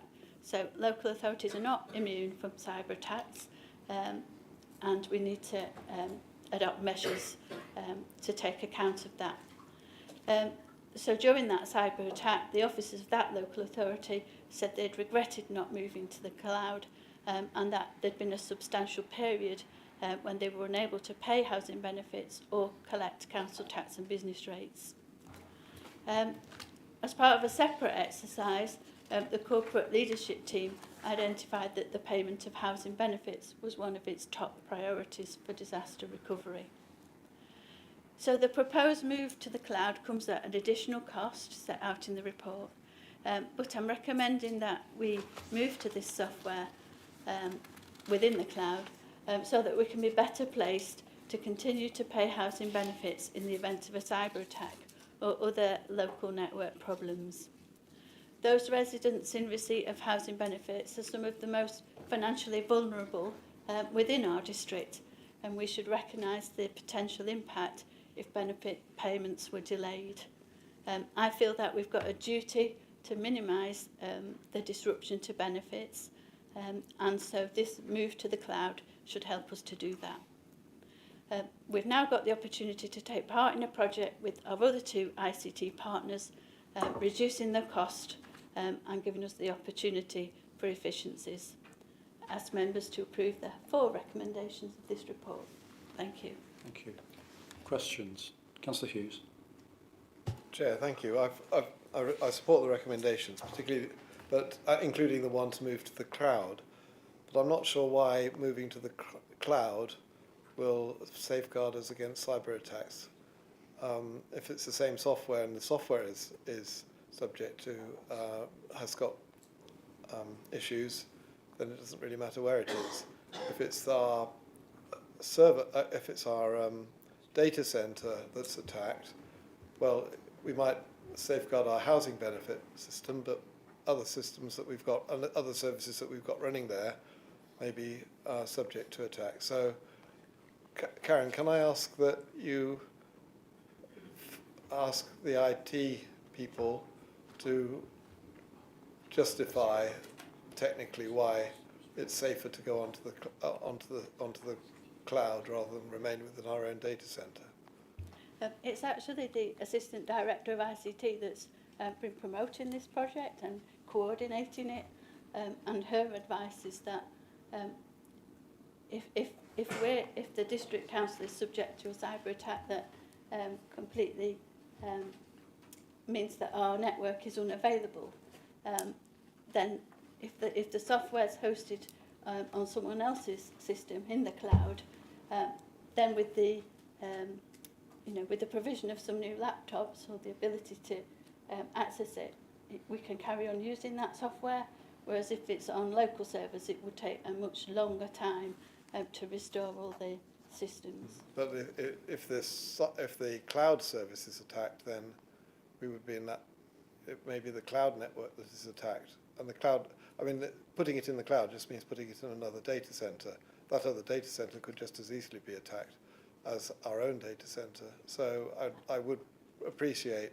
I think, while I support the recommendation, I think we need to have a better understanding of why it's safer to be in the cloud rather than in our own data centre. I can ask the Assistant Director of ICT to provide that to Councillor Hughes. Yes, Councillor People. I've got a question. So we're talking about paying out housing benefit. Are we still paying housing benefit, or are those people not all moving on to universal credit? And does that affect us, and does it affect this decision? in theory, the Department for Work and Pensions has a system to migrate people to the universal credit and away from housing benefit. But that is taking an awfully long time, and we're seeing very little movement at the moment. Councillor G. Yeah, I'd just like to question whether we really need to be spending time and resources on changing our systems when we've got this in emergency council meeting in November that we're talking about the future of this council. Is it, I mean, have we had real problems with this before? I mean, anything might happen, you know, we might have an earthquake tomorrow, but I think we probably ought to put this back a little bit and wait and see. Do we need to do this at this point? I'd really question that. Okay. You have recommendations, firm recommendations from the officers here, and a reassurance which is being sought. Councillor O'Brien. If we agreed to this funding, when do we anticipate the project will be completed, the transfer?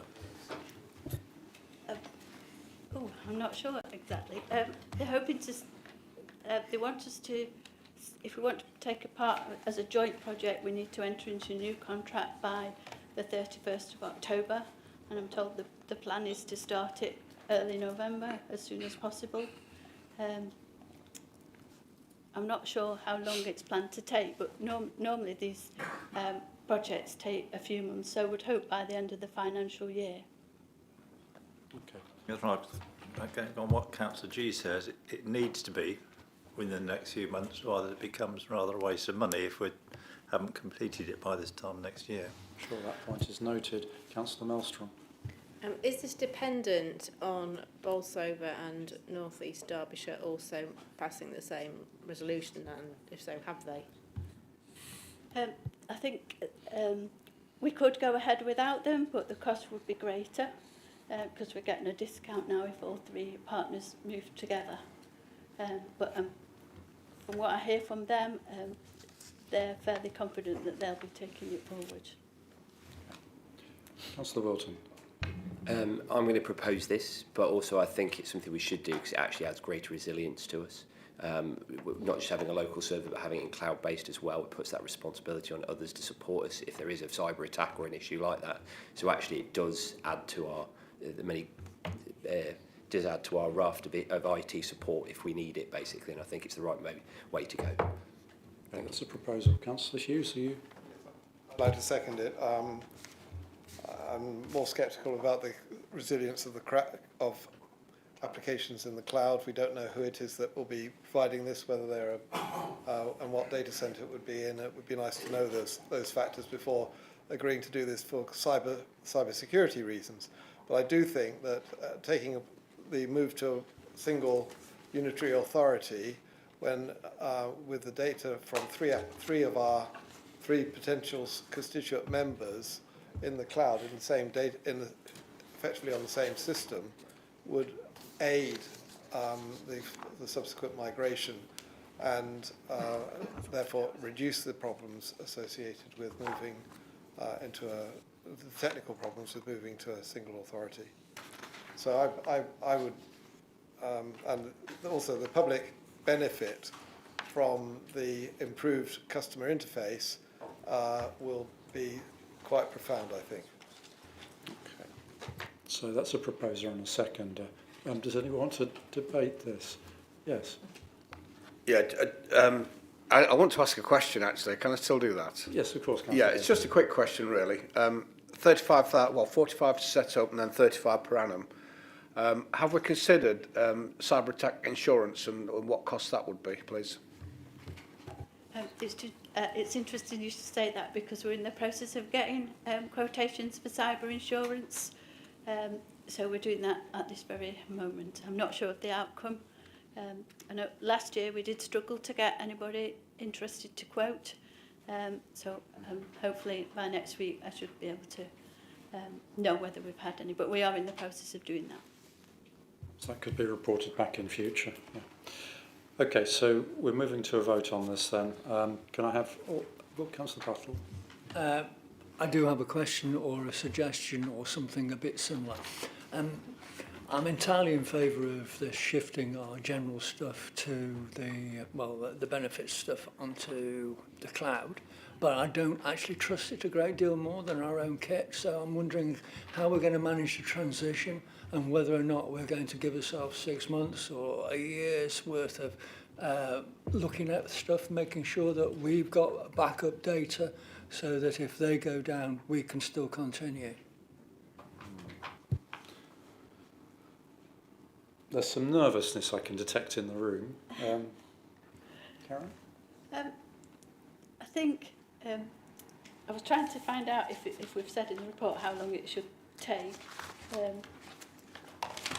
But it's if you put something in the cloud, that the software becomes the responsibility of the software provider for them to maintain it and for them to restore it in the event of any problems.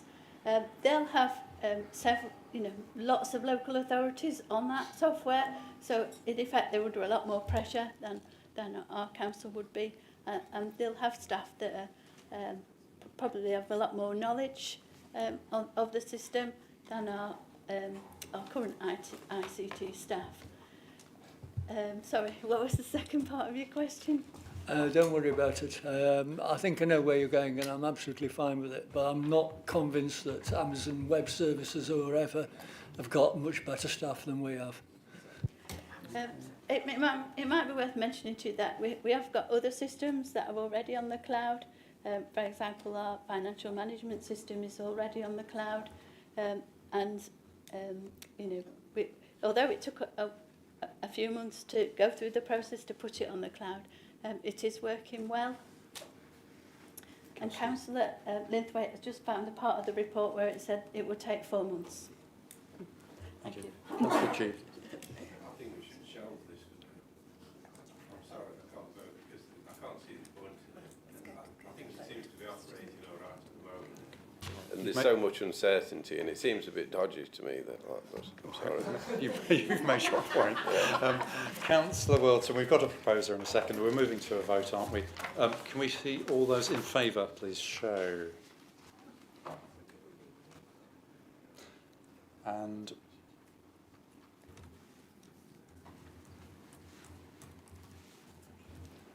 all those against? And all those abstaining? That's 3. Okay, that's clearly carried. Thank you, members. There's one final item on the agenda, which is the proposal of motion, item 15. So this has been put forward by Councillor Stuart Lees. Stuart, over to you. Thank you, Chair. I'll save you all your chairman's discretion. I'll withdraw the motion, but I'd just like to thank all the advice that the monitoring officers and Jason have given in both agenda item 9 and in all the paperwork that's gone into the motion, etc. So I will withdraw the motion. Thank you, that's appreciated. Chair, can I just say before you wind up that again we've had another long debate tonight. I thank the Conservative opposition for actually staying and completing council business and taking Councillor Lees's point to me after the last long meeting. We are now moving back into a situation where we are debating in a more friendly atmosphere, and it isn't a chore to come into this council. We can have difference of opinion, we can have debate, but it's all good stuff. Thank you. Thank you. Good night, members.